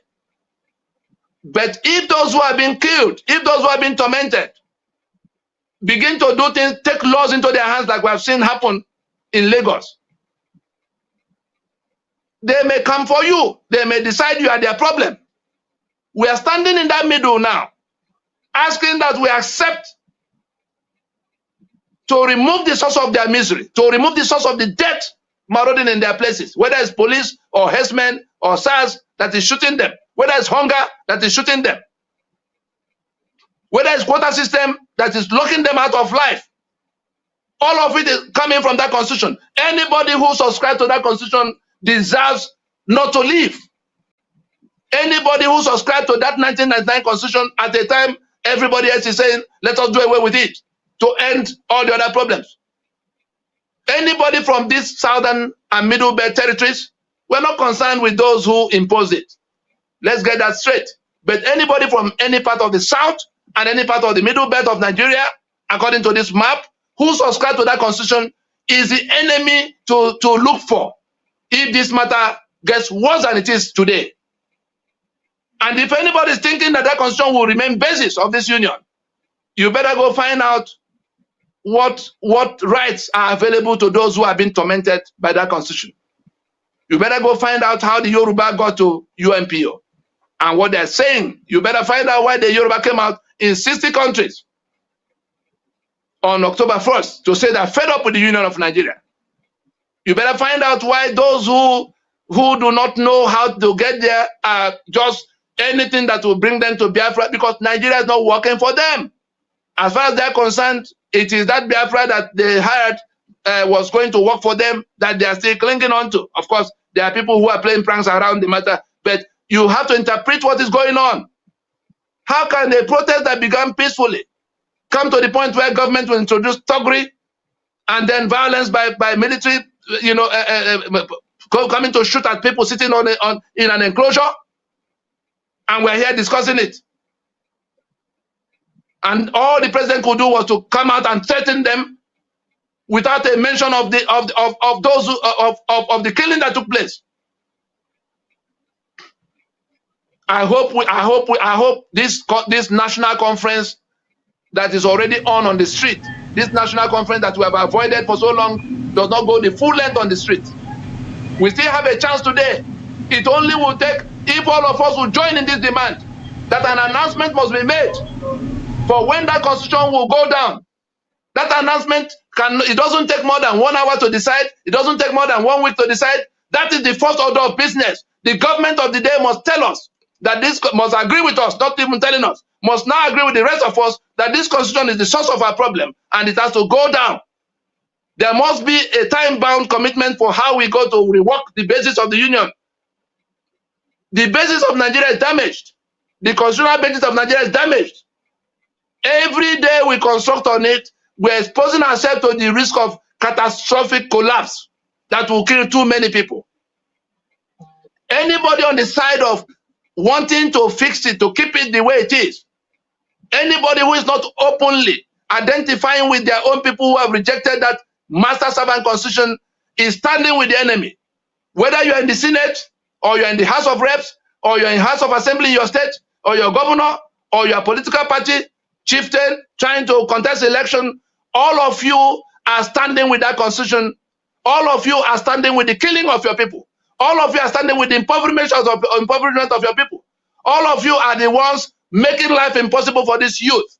They may not know what the problems are like we do know, but progressively they are going to get to know.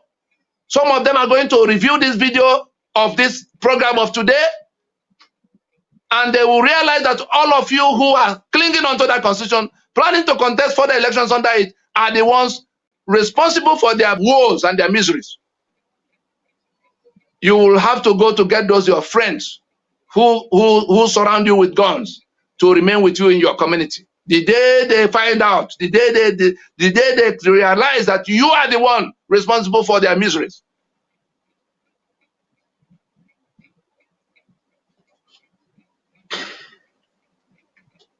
That was very good in-depth, Tony. I really appreciate you, all the analysis that's coming from you. We need to do some few things. I'm going to speak to the people from home quickly. 1 minute, Tony, please.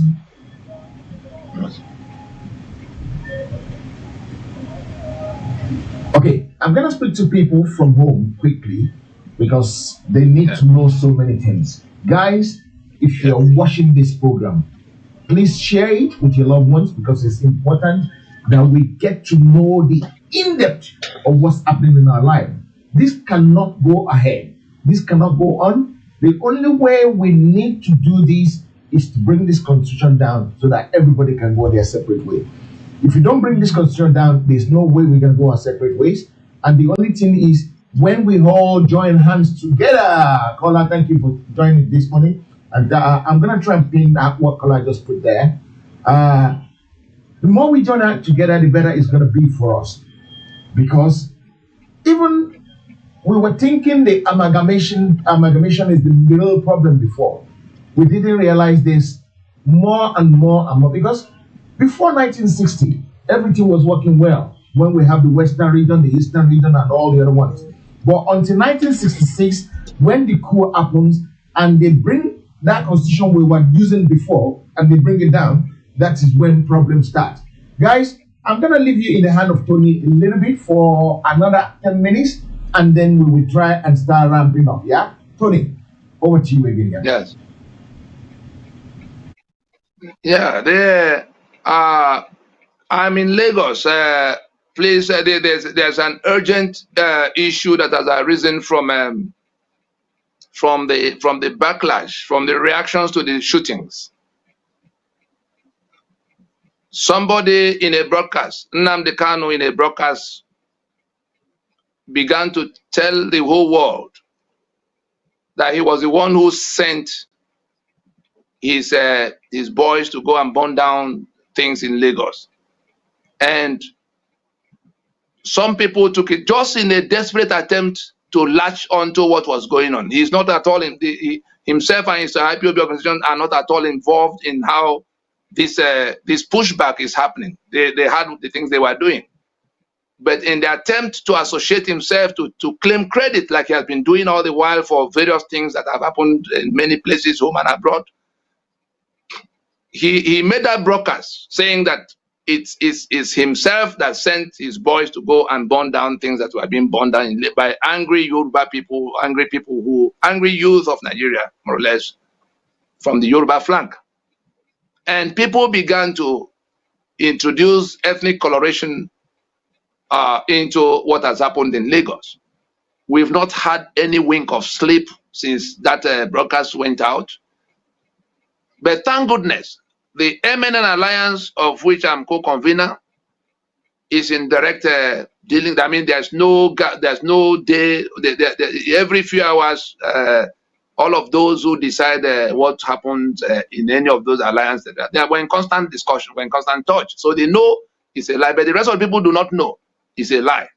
And so we are telling our people in Yoruba land to please realize that Nnamdi Kanu and his IPOB do not speak for anybody other than themselves. Nnamdi Kanu is not involved in the things we are doing to liberate our people. He's rather trying to make profit of it. All of the things we needed to do to get to where we're going, the alliances we had to build to get to where we're going, both in the lower Niger, he was busy for 7 years insulting the Ijaw, the Anang, the Efik, calling them names at the time we needed to come together to fight this common enemy. For 7 years, he was excoriating and abusing and insulting the Yoruba, whom already embraced the alliance that will set all of us free from the caliphate prison we are caught in. He was busy for those 7 years abusing the Middle Belt. Suddenly, he realizes that it's not making any sense in the give me Biafra or death or give me Biafra now, that actually damaged the chances of success. And now, in the desperation to latch himself onto the joint action of all these people to liberating themselves, he has gone to make this claim that has played into the hands of the enemies of this coming together.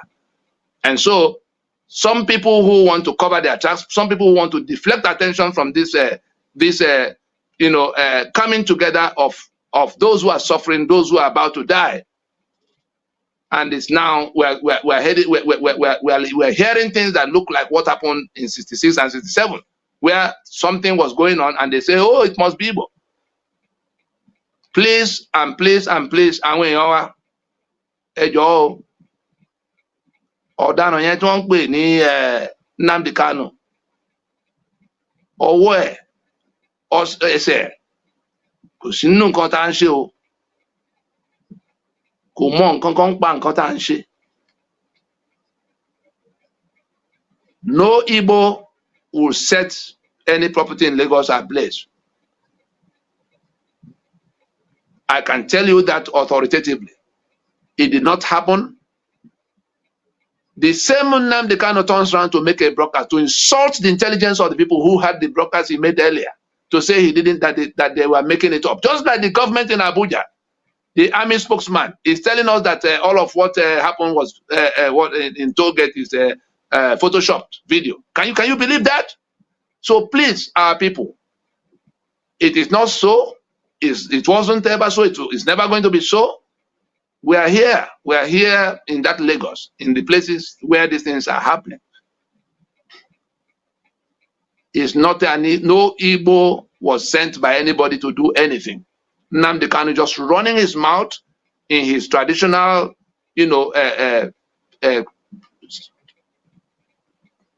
propaganda and making of claims. Even overseas, we are embarrassed day and night by the photoshops they make of going to talk to governments and government officials, especially in the US and at the UN. As I speak with you this day, in October of 2020, no single official of the United States government had ever been in any kind of discussion or meeting with Nnamdi Kanu and his IPOB. Everything you see and hear are photoshopped. If we don't manage, if we don't work with the truth on this matter and manage the information carefully, people who do not know better may do things that will plunge us right back to where we're coming from. The enemy that is already defeated may recover. That's an appeal I wish to make to all of us listening. Great. I'm going to take you on another direction entirely because there are some few things I believe we need to iron out, Yes. which is some of the things that we need to talk about. That we have the audio of Nnamdi Kanu, and we believe Yes. that he's speaking out of anger, but speaking that way might cause more trouble, and we don't really want that. The trouble is already here. The trouble is already here. I've not had any moment of sleep for the last 2 days. The trouble is already here. Yeah. So let us admit the truth. Let us admit the truth. Want people to burn Yoruba people's house down. Let us admit the truth that let us first admit the truth that broadcast was made, because he's saying he did not say so. Like the government in Abuja is saying that nobody was shot. People are infuriated. Well, when they burn property down out of anger for killing somebody, it might not be the best option, but we cannot call for hatred. Nobody is in support of that. Nobody is in support of that. The Lower Niger Congress and the MNN Alliance are the ones standing between the possibility of that. It should have happened a long time ago. We are the ones telling everybody, please, all of those who picked up arms against Nigeria in their spaces, the Asari Dokubos of this world in the Niger Delta Volunteer Force, Gani Adams, our good friend of OPC, all these years, the matters should have gotten out of hand, if not that they had confidence in what we're doing, that this matter can come to where it goes to referendum peacefully. That there's no point going back to shed blood when we can resolve it by using, by talking to one another. That's what has kept the situation to where it is now. And we're almost getting through. That constitution is what all of us hold that must go down, because that's the source of all the problems. Once we get to the next, threshold in this matter, it's all done. We don't need to get into burning down people's things and killing other people. The minority that is doing this have been identified and isolated.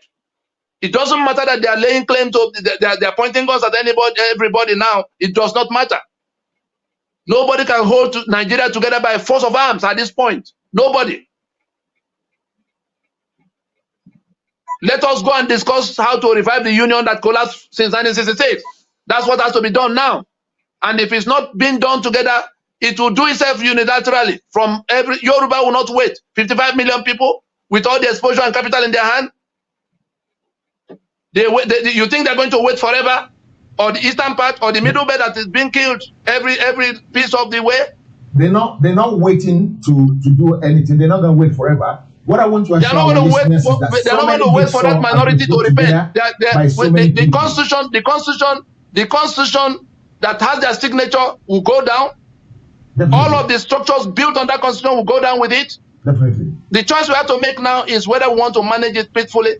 And the concession that has been made, that concession may have a limited lifespan. If things suddenly, nobody planned this protest. It was just because some people sprang up somewhere to say they can't have any more of it. And it became like a volcano that had been waiting to erupt all over the country. Now, who knows what next can trigger something? The anger in the land, the frustration in the land is frightening. And we're saying, let it not explode by itself. Let us accept that we have a problem.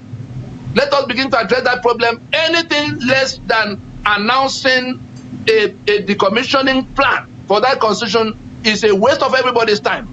For all of those sitting in Abuja, including the one that is president, including the National Assembly that is pretending that they are concerned about what everybody else is saying. The union, there's a sovereignty dispute in the air. That constitution cannot remain the basis of the union.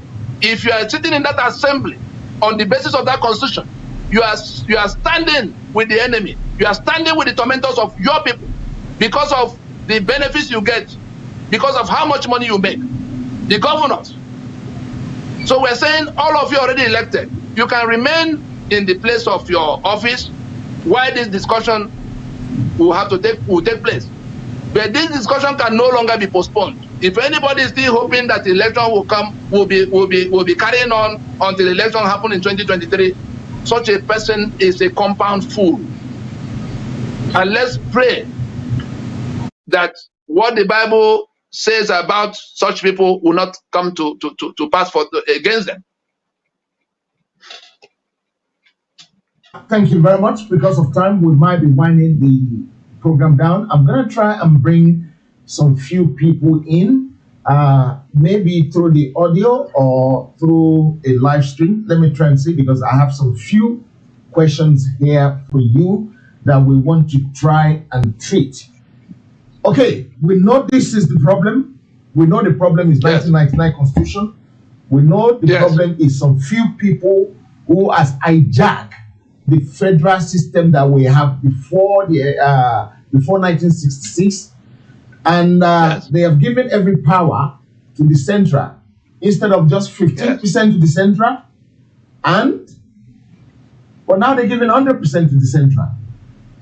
Why our people, our own people that are supposed to support us in bringing this down, why are they the one supporting it? Why are they the one making sure it stands? Is it because of what they're getting from that? Look at Oba of Lagos, for example. Look at Oba of Lagos, for example. They gave them so much food during the COVID-19 era.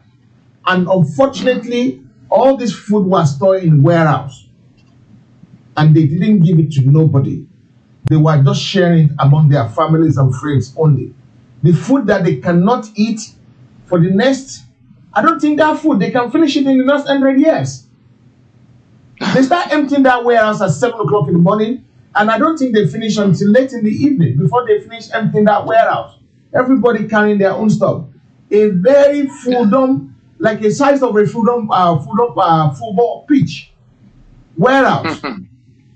Why are our people so greedy in this time, in these times? Why are we just full of myself alone? Why are they like that? Why are they all about themselves, myself? What is the problem there? Why are our people like this? Do you understand this? Why are they behaving like this at all? Any idea?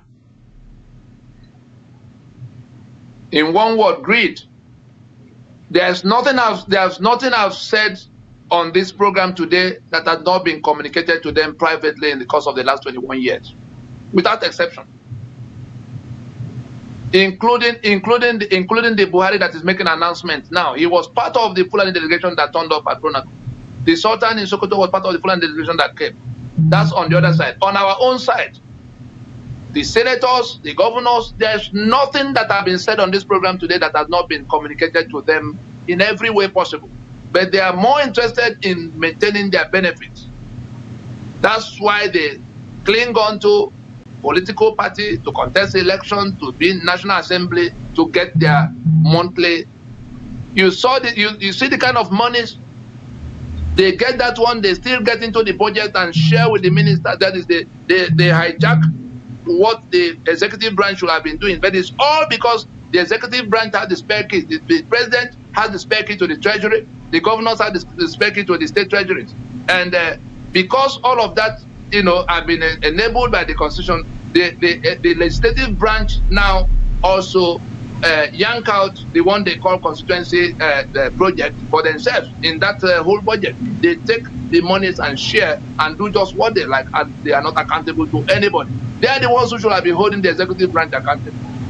They are the ones who should have been holding the executive branch accountable, because they are all, complicit in the same criminality of running Nigeria with a forged instrument.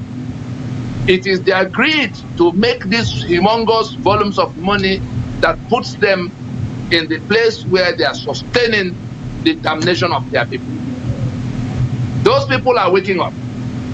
Those people are going to take it out against them if nothing happens to arrest the situation while it can be arrested.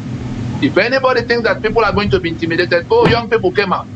Have you asked where the balance of the population will go if the matter gets rough? You think the young people will be in a world of their own and their parents will remain in their misery?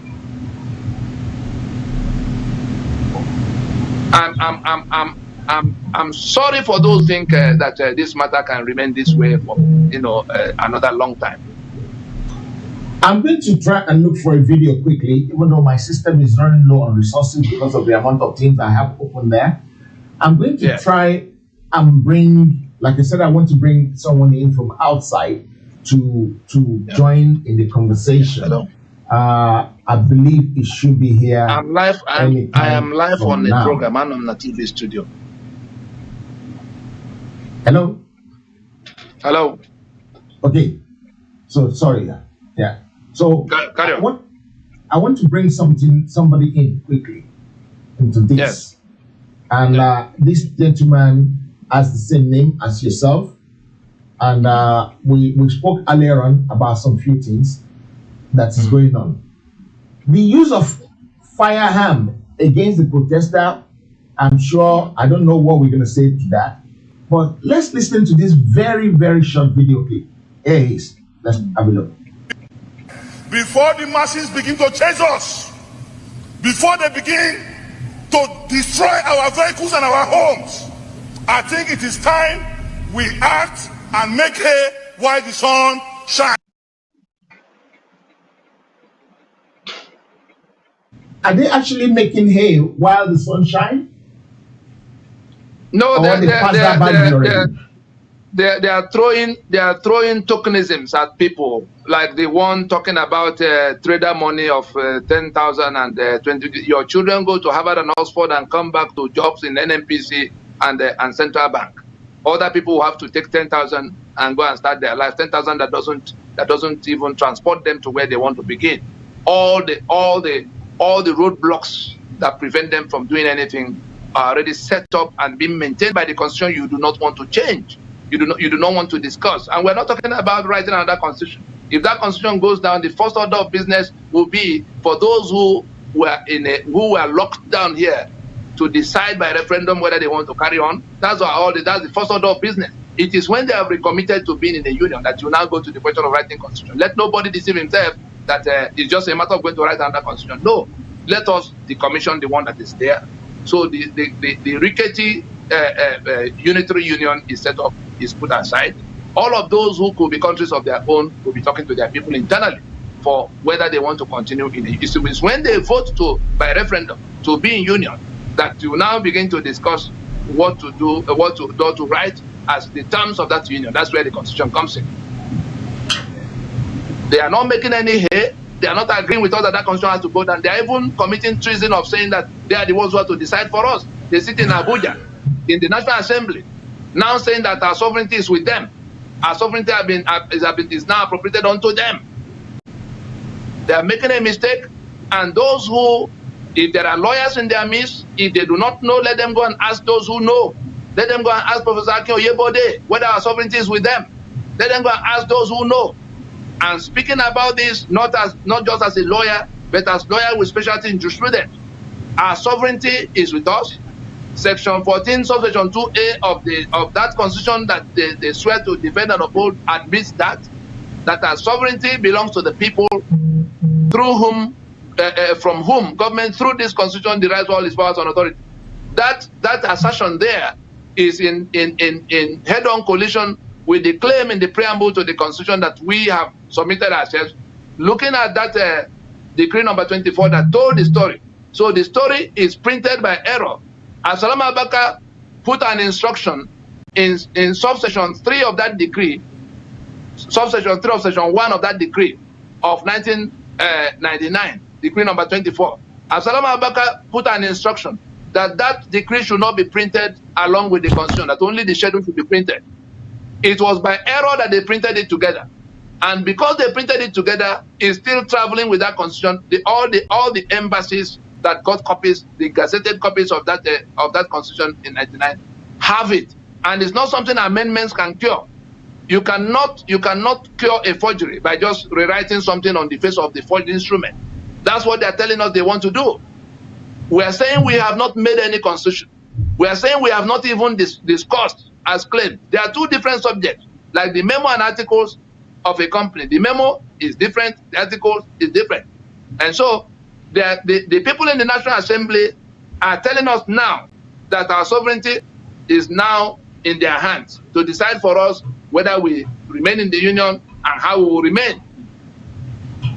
They are putting themselves on a head-on collision with the angry mob of people from their part, because it is their presence in the place that sustains the gathering in that place. Let that be made clear to them. Our quarrel is not with the people who imposed that constitution. Our quarrel is not with the descendants of Ottoman Danfodio and the political science of Ahmadu Bello. No, our quarrel is with our own people who hold on to that constitution that has been imposed for the benefit they get for themselves. Because if they agree with us for 1 minute and pull back from that constitution, the problem will be solved that same day. And so we hold them responsible for what is happening to us. Those from the South and Middle Belt who are holding on to that constitution with the enemy. Let that be made clear. Matters can snap any moment. But let them know that they will be counted on the side of the enemy for the mere fact that they are clinging onto that constitution as basis of this union. At the time, there are people who have already rejected that constitution. Okay, do you guys at home, did you hear that? The people now who are supporting these evil people, do you hear that? We had Dino Melai said, if you don't change this now, he might come back and hunt every one of you. If you wanted to come and hunt you, please stay with these evil people. If you don't want it to come and hunt you, please join what is going to bring this constitution down. 2023, there won't be Nigeria in 2023. I can assure all of you, with what I know in the background, with what is going on in the background, with what has happened lately, there won't be election in 2023. The game is up. The game is completely up. So it's either you keep living in your false hope that this is going to continue, or you join to say we need to bring this down so that we can go our separate ways. We can run our own affair by ourselves, because it's very important. It is my affairs. Why do you have to get involved with my affairs? I want to run my affairs by myself. Let me just run it by myself. This is what we're saying. This is what is going to happen. And I can rest assure you that nobody in the entire world will be able to change this. Everybody wants to run their life. Why should you be running my life for me? Why should you be the one running my life? I don't want no one to run my life. I want to run my life by myself. And that is the basis of what we're looking for. That is the basis of what we're asking for. We're not asking for too much. This thing belongs to me. If Zamfara can keep hold of their gold, why can't the Niger Delta keep hold of their oil? Why can't everything that belongs to each region belongs to that region? Why will Zamfara be able to sell their own thing and nobody else can sell their own thing? It has to be for the central government. This is so sad. And this has to stop. You can't keep fooling everybody forever and ever. You can fool people for a short time, but after a long time, everybody will wake up. And when they wake up, they're coming for you. They're coming for you. You can't stop them from coming to you. Nobody can stop anybody from coming to you. They will come and hunt you. The only thing you can do now is to let peace reign and everybody live their life the way they want to live their life. We're not hating, like we said, we don't hate anybody. We're not fighting anybody. All we're fighting for is our right. our right, our absolute right, rights to sovereignty. You can't sell it. If you like, keep borrowing money on the asset of the South. When all those assets goes off in flame, I don't know what you're gonna do, because that's what is gonna come. If you don't let it be, then you're not gonna have anything at the end of the day, and you're just wasting your time. Guys, I want to thank you for joining us in Multitude today. It's been a pleasure having Tony with us today, and I believe next week again, next week Friday, 10 o'clock is the time we're gonna have Tony with us again on this show, on this particular show, in which we're gonna talk about the progress so far. I think the gentleman I'm expecting is trying to come in. Let me just see if he's here. And like I said to you guys in the last few days, this is the time to ask. Ask for what you want, and it shall be given to you. Ask for it, and you shall get it. If you don't ask for it, I'm sorry, you can't get anything. If you don't ask for it, you cannot get anything. So this is the time to keep asking. Tony, we know the problem. We know where we are. We know where we want to go to. Is there any quick fix to this? Any quick solution with the way things are turned out? The quick fix to it is to do exactly what Frederick de Klerk did in 1990 about apartheid constitution. That announcement alone, that this constitution can no longer carry this union. If that is what we demand, all of us, if that is what we insist on, we'll have it. We're a majority. We're such a clear majority. We have the capacity to make it happen. Those who do not agree with us are in such a hopeless situation right now. If we make that demand now, there's no reason why December should meet us still discussing all these matters. Once that announcement is made, naturally we go to the transition in which they remain, most of them, with of course with adjustments here and there of how the transition, the modalities and the details of how the transition will be managed. An announcement brings us to where the temperature comes down. This boiling point will come to room temperature. If an announcement is made today, there's no other thing that can solve this problem. Every other thing will escalate it. So if we make that demand today, if that announcement is made today that this constitution, which is the source of all the problem, will be taken out, and that we are going to now in keeping with our sovereignty, in exercise of our right to self-determination, which is inalienable. That's what the UN says. That's why the UN is talking the way it's talking about the matter going on in Nigeria now. They've been fully briefed. That's why the US is talking the way it's talking. They've been fully briefed.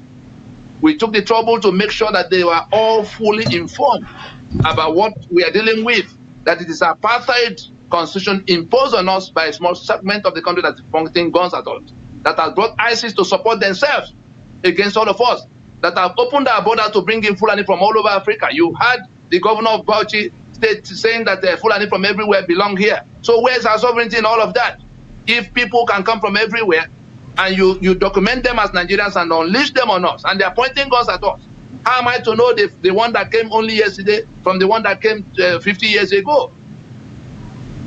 And the people in government, the people controlling the instruments of power and governance in Nigeria through that constitution are now holding on to that constitution. The rest of us, shame on us if we can't insist that that constitution must go down now. If we make that demand, they have no way of wriggling around it, because our signature is on the document.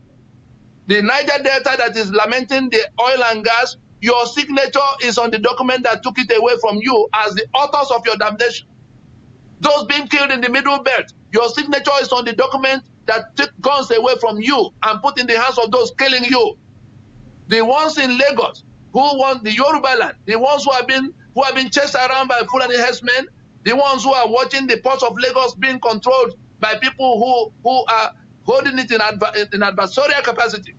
All of your signatures are in that constitution as the authors of your damnation, that you signed to be slave. That is what that we the people do hereby make and give unto ourselves this constitution means. It says you have agreed to be slave. There's no other thing that can change your situation than that constitution going down. Is that the blacks of South Africa, nothing else would have changed their situation than the apartheid constitution going down. Let our demand right now, all of those who want restructuring, all of those who want to do a republic, all of those who want Biafra Republic, all of those who are being killed in the Middle Belt, all of those who want good governance, all of those who want better elections, let our demand now be that we turn off this tap from which all the things that make those things impossible flow. Anything outside that is a product of ignorance, is a product of dishonesty. Yeah. Okay, thank you very much, Tony. I really appreciate your explanation today. Before you go, Yeah. the Fulani, are they opportunists? Because they don't even belong to Nigeria in the first case. How did we get entangled so much with them? The simple thing is that is the British. We have documents of what the British did. You know, they came here, they came to the point, the place they call Sokoto now. They came in 1804. Let's get it in perspective. By conquest, by jihad, they came in. And they were pushing their way southwards. They came as far as the Ilorin Benue axis. The British came a lot later. The British came in the 1860s. You remember the colony of Lagos, Kosoko and Dosumu? At the time the British got here. The British got into trade treaties and protection treaties with the southern territories. You know, they had treaties with oil rivers, they had treaties with the Shekiri, they had treaties with all kinds of people. And in that, in having secured so much of the coastline, they began to push inwards, deeper into the country. And it was in their journey to go up north, to the farthest they can get to, that they encountered these other people who came from the other side. Both of them are on the same mission. They came from outside, seeking what they can get for themselves, like two robbery gangs after the same target. They had some skirmishes. They fought a little on that Kwara Benue axis, and on second thoughts, they began to talk to themselves because they were both feudalists. They began to talk to themselves, say, but instead of fighting over who gets what, why don't we combine what we have so that we can keep it permanently and make profit of it? That joint venture between the British and the Fulani is what became Nigeria in 1914. The documents by which all of that were done are in our possession today. Our fathers did not know about this. We confronted a Nohoro that went to all the meetings. He didn't know. All of the ones who were still alive at the time we were drawing up this plan in 1999, we showed them what we got from the archives. We had to break into the British archives because we were dying. We had to break into the archives to get at the documents by which we were shackled and manacled. And then we traced all of the constitutional instruments from the Order in Council of 1913 that produced the Amalgamation Proclamation in January of 1914. The 1922, 1946, you hear about Richardson, you hear about Macpherson Constitution, you hear all of those up to 1960 Constitution. We trace from the 60 to the one of 79 to the one of 99. Everything that has been Constitution of Nigeria was designed to keep that joint venture flowing. 3 million barrels of crude oil being sold up to this day by that joint venture over the heads of the owners. Everybody else is subservient. Everybody else has to take only what that joint venture gives them. When Eastern Nigeria decided to challenge, when things happened that compelled Eastern Nigeria to challenge that situation, Britain it was that organized what became the war against Eastern Nigeria. The rest of Nigeria couldn't have, nobody would have been thinking of going to fight. It was Britain that wanted to keep the benefit of what they already got, that turned it into war. As at that point, Only Shell was in control of everything of the oil they were selling for almost 50 years before they declared Oloibiri. They sold Nigeria's oil for about 50 years. It was the approach of independence that made them declare that there's something they found, though. I have seen documents and there's evidence. Those in the eastern part, I'm sure those who have been to Owerri will know there's a place called Shell Camp in Owerri. Shell was headquartered in that facility for 42 years. That facility is now the place you find the motor hotel. What's the name of the hotel? Now Rockview is the gate area.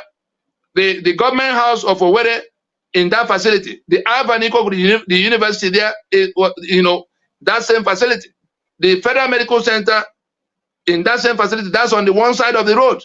On the other side of the road, you have the mobile police camp and all of that. All in that one facility. M.I. Okpara bought that property in 1960 when Shell was relocating to Port Harcourt to begin this pretense of who owns what, pretending that people were no longer who they were. We see Amechi jumping all over the place now to say it's Igbo. At what point did he cease to be able to now to be having to explain himself about how an Amechi and Chibuike ceased to be Igbo at some point? So in all of that, we're saying that it was carefully crafted that Nigeria would be a union of master and servant, exactly as South Africa was a union of master and servant. What the Boers did in South Africa was what the British and their Fulani friends did in Nigeria. And the rest of Nigeria are the receiving end of all of that. They managed to now impose that constitution that tie it all together and make it permanent. And right now, they are no longer satisfied with coming to dwell with us. No, they now want to exterminate the owners of the land and bring in Fulani to plant in their places. Nigeria will continue as Nigeria, but it will now be a Fulani country. That is what is going on. That's what is happening. That's where they want to go. And every day we waste from taking down that instrument that empowered that enabled that, is a day of foolishness, is a day of self-damnation. And our children will curse us to our faces if they are the ones who have to come and fight this monster they do not know existed. We know that there's a monster. They are not seeing it. They are seeing corruption. They are seeing bad governance. They are seeing poor leadership. They are seeing infrastructure that is not working, and they are scratching that surface to say, oh, you got monster, come and give us water to drink. Monster, you have to come and protect us. Monster, you have, not knowing that they are actually the food for that monster. Their destinies have been sold long time ago. This ignorance must be broken. Some of the things we saw in the documents we got show that at the foundation of Nigeria, the British planted 3 items to sustain their venture. Ignorance was a requirement. Fear was another requirement. And military terrorism. That is, government is the one that is to do the terror. Every other person. You remember that Abacha told you, all of us will remember that Abacha said that any such thing as we are seeing in Nigeria in terms of violence, the type Boko Haram is doing, that lasts beyond 24 hours, that government has a hand in it. And you see, we've been at war with Boko Haram for over 10 years. Not one person has been arrested, and all those who were even arrested by the previous, they are being freed. The soldiers are being killed in war front. You are freeing the people they brought, say they've repented, and you put them in uniform. We saw the people that came in motorcycles into Abuja. If anybody is thinking that nobody is taking note, that map is ever before us. The map that we showed ourselves a short while ago, everything happening is benchmarked against that map. Let it be clear to everybody across the globe that human beings are put, those who call themselves Nigerians, are put on the place on that map from which they come. So if they sit in council somewhere and say federal government say, or NNP, Nigeria National this, or national agency for this and that, we are before we accept that name, Nigerian National Petroleum, we will put who are the ones running NNPC. We'll put them on that map to know whether it is Fulani National Government or Fulani National Petroleum or Fulani Army or Fulani, we have to put them on that map. If you put them on that map, you will come to a different conclusion for every federal agency. For every federal agency, put the names of those who are managing it on that map and see what emerges. For every molestation, whether it's judicially, executed, look at how we came about the current Chief Justice of the Federation of Nigeria. Look at who was removed. Look at the circumstances under which he was removed. Look at all of those who orchestrated it, including the lunatic that was in Code of Conduct Bureau. All of them ganged up. Put them on that map and see what happened. That's how we came about what we are suffering, what we are living in. And if our people will not open their eyes to see that there is a design, there is a design. The documents by which that design was crafted are with us.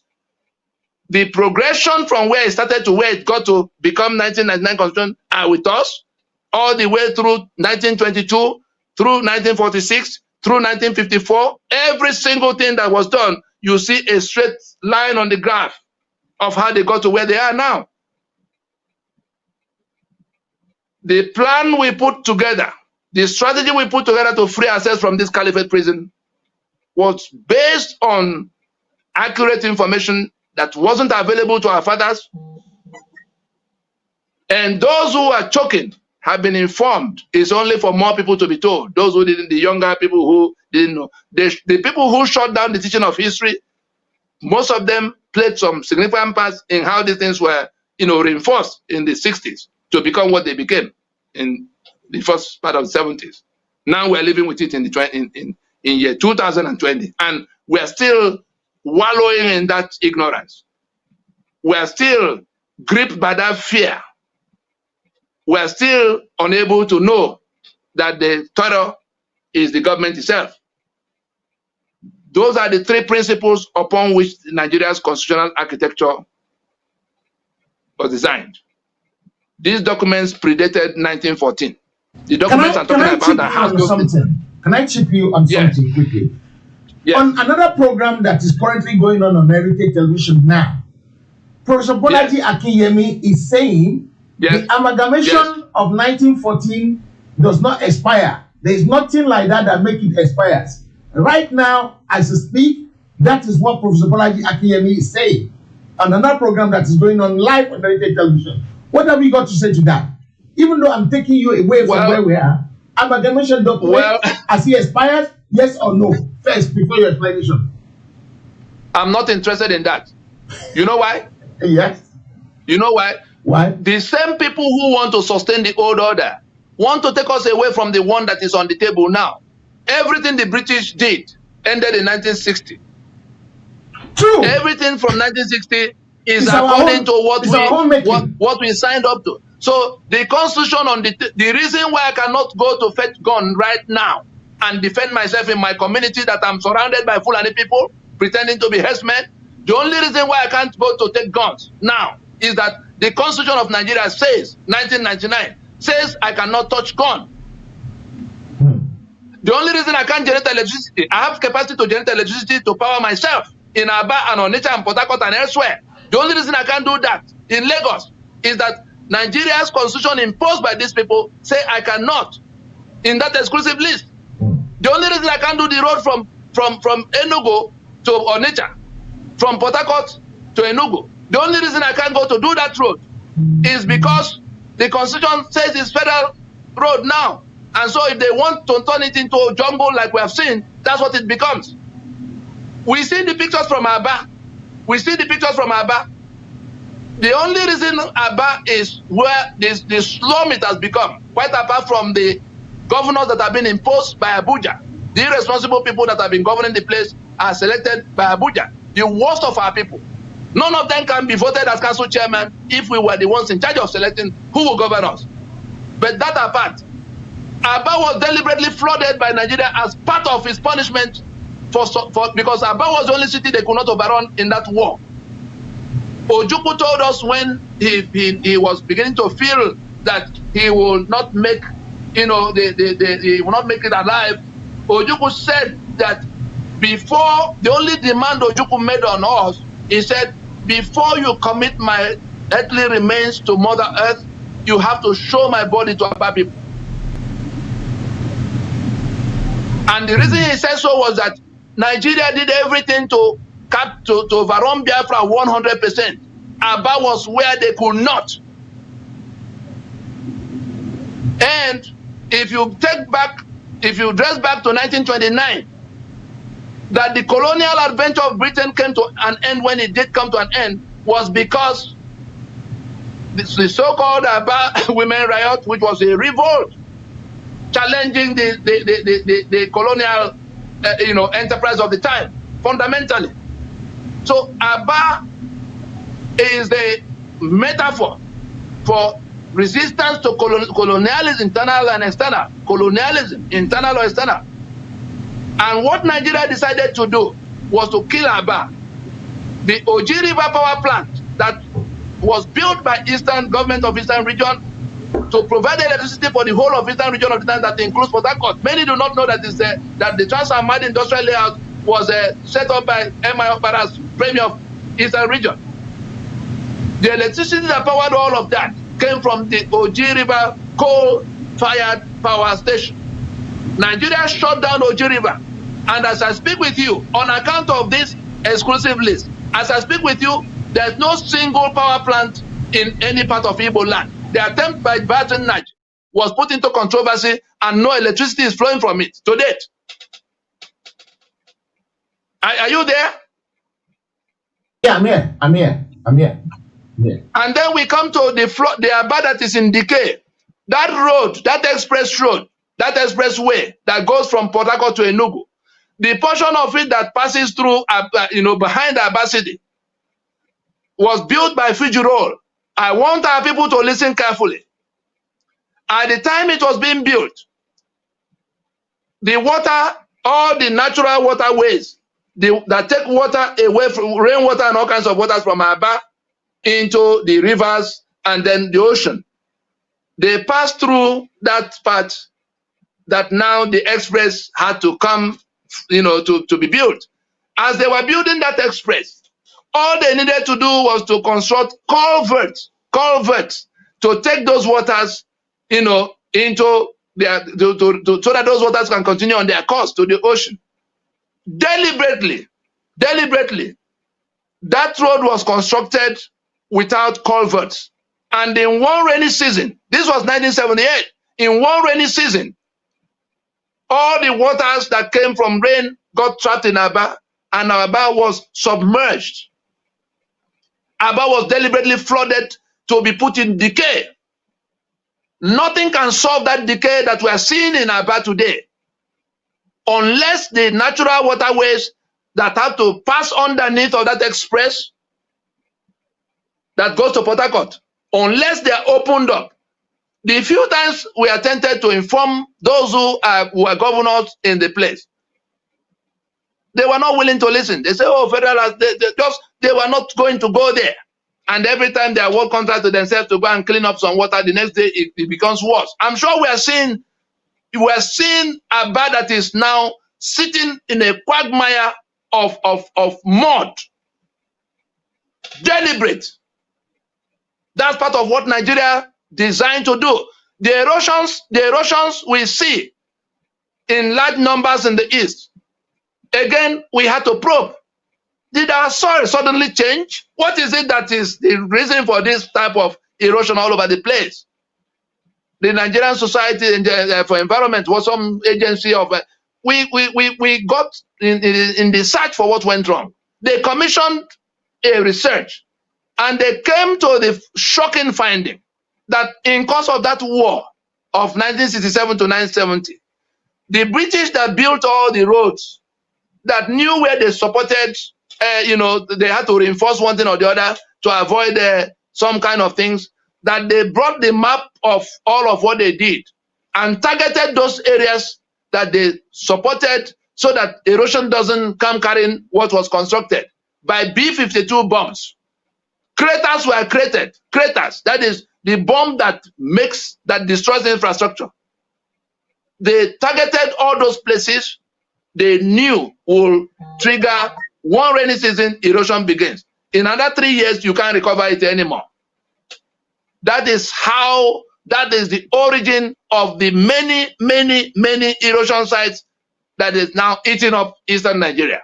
Who are you going to tell among these people appointed by Abuja to go and be governors in the place that will understand the depth of what was done and what needs to? So we're no longer going to waste any time on them. We are going after that monster itself. That constitution that has my signature must go down. When it goes down, all of what is built on it will go down with it. We'll then take back and begin to reconstruct our space. Yoruba will take back that space and begin to reconstruct. Those who want to be in a union will go to another meeting and decide how they can become union. There's no quarrel between the Yoruba and the East. There's no quarrel between the East or West and the Middle Belt. It was all pretenses. It was all lies that were sold at some point.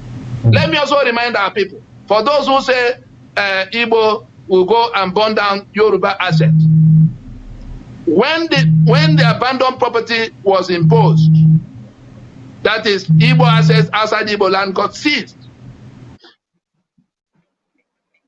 The Yoruba did not, they met among themselves and told themselves, let nobody touch any Igbo assets. They kept those assets, collected rent in those 3 years of that war, and when our people came back, the Yoruba handed, I have people who are still alive, who were given proceeds of the rent from their lands, from their houses. Yoruba ignored the federal government that wanted to seize Igbo assets in that manner. Is that the kind of thing somebody will come and begin to tell you that Igbo will go and burn down Yoruba assets? Where else in Nigeria has Igbo been allowed to express themselves and be part of rebuilding, themselves, building the economy together with everybody? Let us realize that these deceits had happened for too long. It has come to an end. Some of us are in the war room of how it had to be brought to an end. Nobody is going to be able to introduce confusion. The ones they did since the early 1900s that predated 1914, more than enough.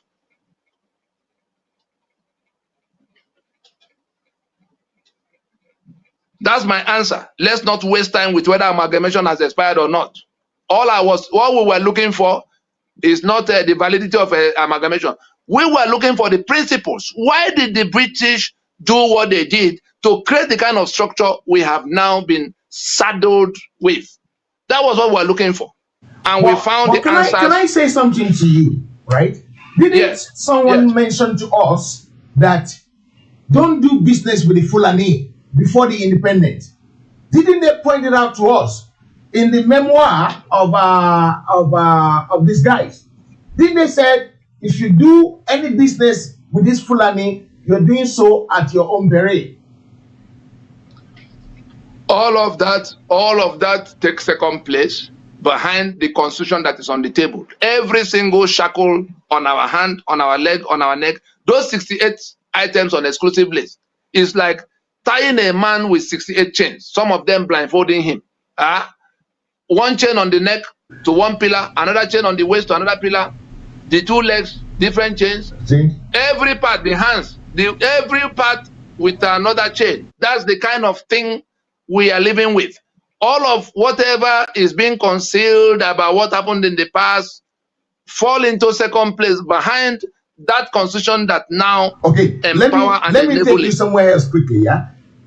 The looters and the Udis or Oldlam or whatever you call it, the people trying to disrupt the protest. I was told, I have been sent evidence that they had nothing to do with the ENSA protest.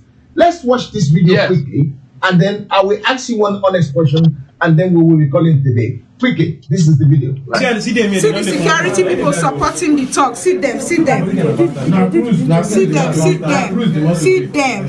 See them. See talks, they go listen to talks don't enter motor. Talks don't enter motor with them. See talks don't enter motor with them.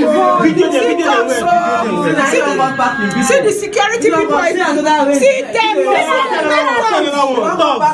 They don't go pack the talks, so they don't go pack the talks. See them.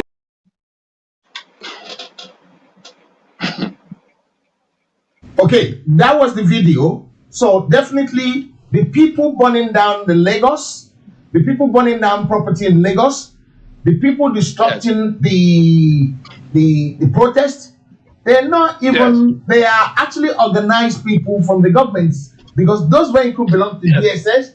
How could you be driving a vehicle in center of Nigeria, center of the city, Abuja or Lagos, without a plate number, if you're not security forces? The people, even the communication, as I speak with you, Washington has already analyzed all of that video. The communication between those who brought those talks to town to be used in the manner we have seen, the communication between the woman who procured them and the people who deployed them for use are already in the hands of those who will be working with them later in the day, later in the days to come. That government will procure talks to come and disrupt, and now the president wants to sit on that to say that the protest began peacefully but now turned into something else, and then therefore they have to go and he didn't even talk about the shooting. So what was the purpose of the broadcast? To tell us about trader money and farmer money? What an insult! What an insult! People that have been, people whose parents, you know, coughed out everything, they sold their assets to send to universities overseas when you've destroyed the education system of Nigeria. You are talking about trader money, and why your own children go to Harvard and Oxford and come back to be put on the boards of NNPC? Are we out of our minds?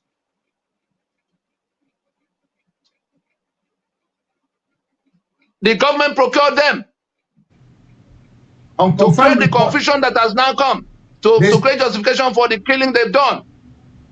Yeah. That's what happened.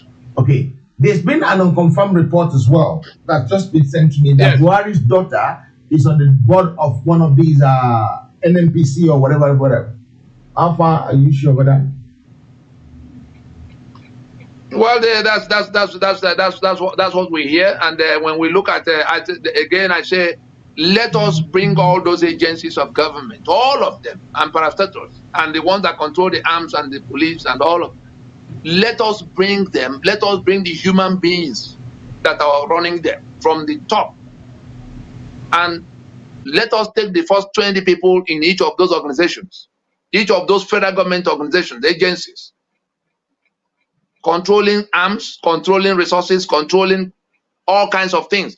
Let us put them on that map that you have and see what emerges. That's how it came. Their own children live in another world. The other people are you know, just people who can be sacrificed and done away with. Great. Thank you very much, Tony. I want to appreciate you for coming on the program today. It's been very, very educative. Even for me, I've learned a lot on this program today, and I want to learn more. Until next week, when we will be coming back on this show again, where we will have a full and in-depth analysis of what has gone wrong, where are we, what is next. Call it whatever you like. You can call it, you can commend Tony for bringing all these atrocity to light. You can like him, you can hate him. I don't think he bothers him. All he wants to do is to get the truth out to the people to know about the truth. Tony, your last word on the program before you go. The truth. And to act on the truth. Yeah. Your last word before you go. To act on the truth. Yeah. Your last word, sir. Right. Right. Just let us know now. We didn't know before that the keys to our salvation are in our own hands right now. That constitution, nobody can save it if all of us say it must go down. The day we take it down, and there's a process that's already gone a far way, waiting for some kind of consummation, conclusion. You've been hearing about constitutional force majeure. That is the action by which, the process by which all of those who are choking under that constitution, according to that map you've seen, will act together to take down that constitution. The first order of business being that no further elections, national elections, 2023 particularly, no further national elections to be tolerated in those 3 blocks. So the electoral infrastructure will have to, all of those who are putting together their rickety platforms to vote to 23 will have to be stopped by their own people. You want to go and be senator and governor in my name. You pretend I'm the one that voted. I'm saying the constitution by which you will govern makes me the slave you want me to be. You are not going to be allowed to go in my name one more time. You've been going since 99 pretending you are fighting for me in the place. But you know that the constitution by which you govern maintain the shackles around my legs and my hands. You will not go anymore. PDPO, APCO, ABGA, all of you, just leave our space. That's the one that is in the hands of the community, everybody to do. The constitution by which you will govern make me slave. So you can't go to renew my enslavement in 2023. If we say we don't want that constitution and we make sure that the politicians who want to sustain it cannot get to another election, we will all get into transition. Nobody is going to be in any fight with anybody because we are not fighting with those in government house. They have 4 years, agreed, however they came about it. They've done 1 year and a half, no problem. The balance of that time cannot be for trader money and what is it they call again, farmer money to become a giant economy. The balance of the time should be for us to go and discuss the terms of the union. If we are still discussing, if we are not discussing unilateral actions, to be escalated, to extricate ourselves from a union of death, which Nigeria has become for the majority. That minority has an opportunity to agree with everybody now halfway before it becomes something that resolves itself on the street. We were calling for conference under the roof all these years. They refused. Now the conference has commenced on the streets by itself. We can bring it back to under the roof by doing exactly what Frederick de Klerk did with apartheid constitution in 1990 by announcing a termination plan, time-bound termination plan. That's the only thing that can bring. The Union of Nigeria is already lost. The fight now is about Nigerians that are trapped in that scam that goes by the name Nigeria. The Nigeria we agreed upon died in 1966. The one that emerged since 1970 after the war is the one they call One Nigeria. The fight is against One Nigeria. One Nigeria means Nigeria that belongs to the Fulani. Unitary Nigeria is that One Nigeria, imposed by that constitution. You see the connections. Those who are asking you to help them sustain One Nigeria are saying to you, please help us retain this so that Fulani can complete their conquest and colonization.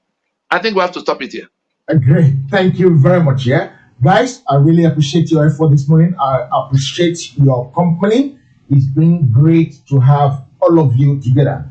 Can I tell you one thing, guys? We are all working together to achieve the same aim as long as you want to live. If you want to still be part of that country called One Nigeria or One Fulani, then you're not part of us.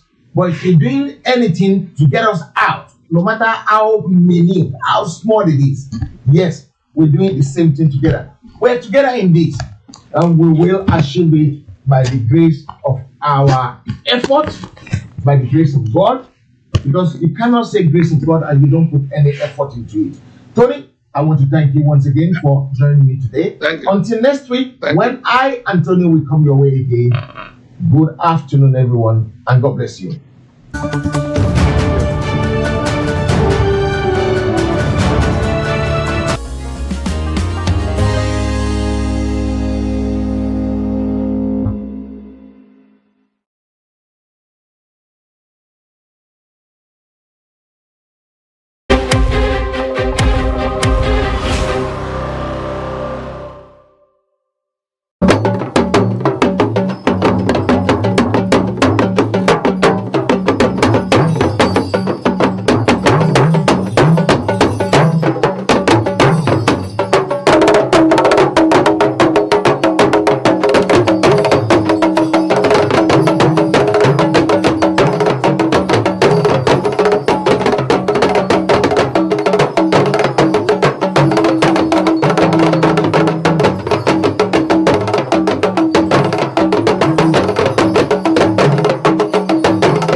Heritage TV.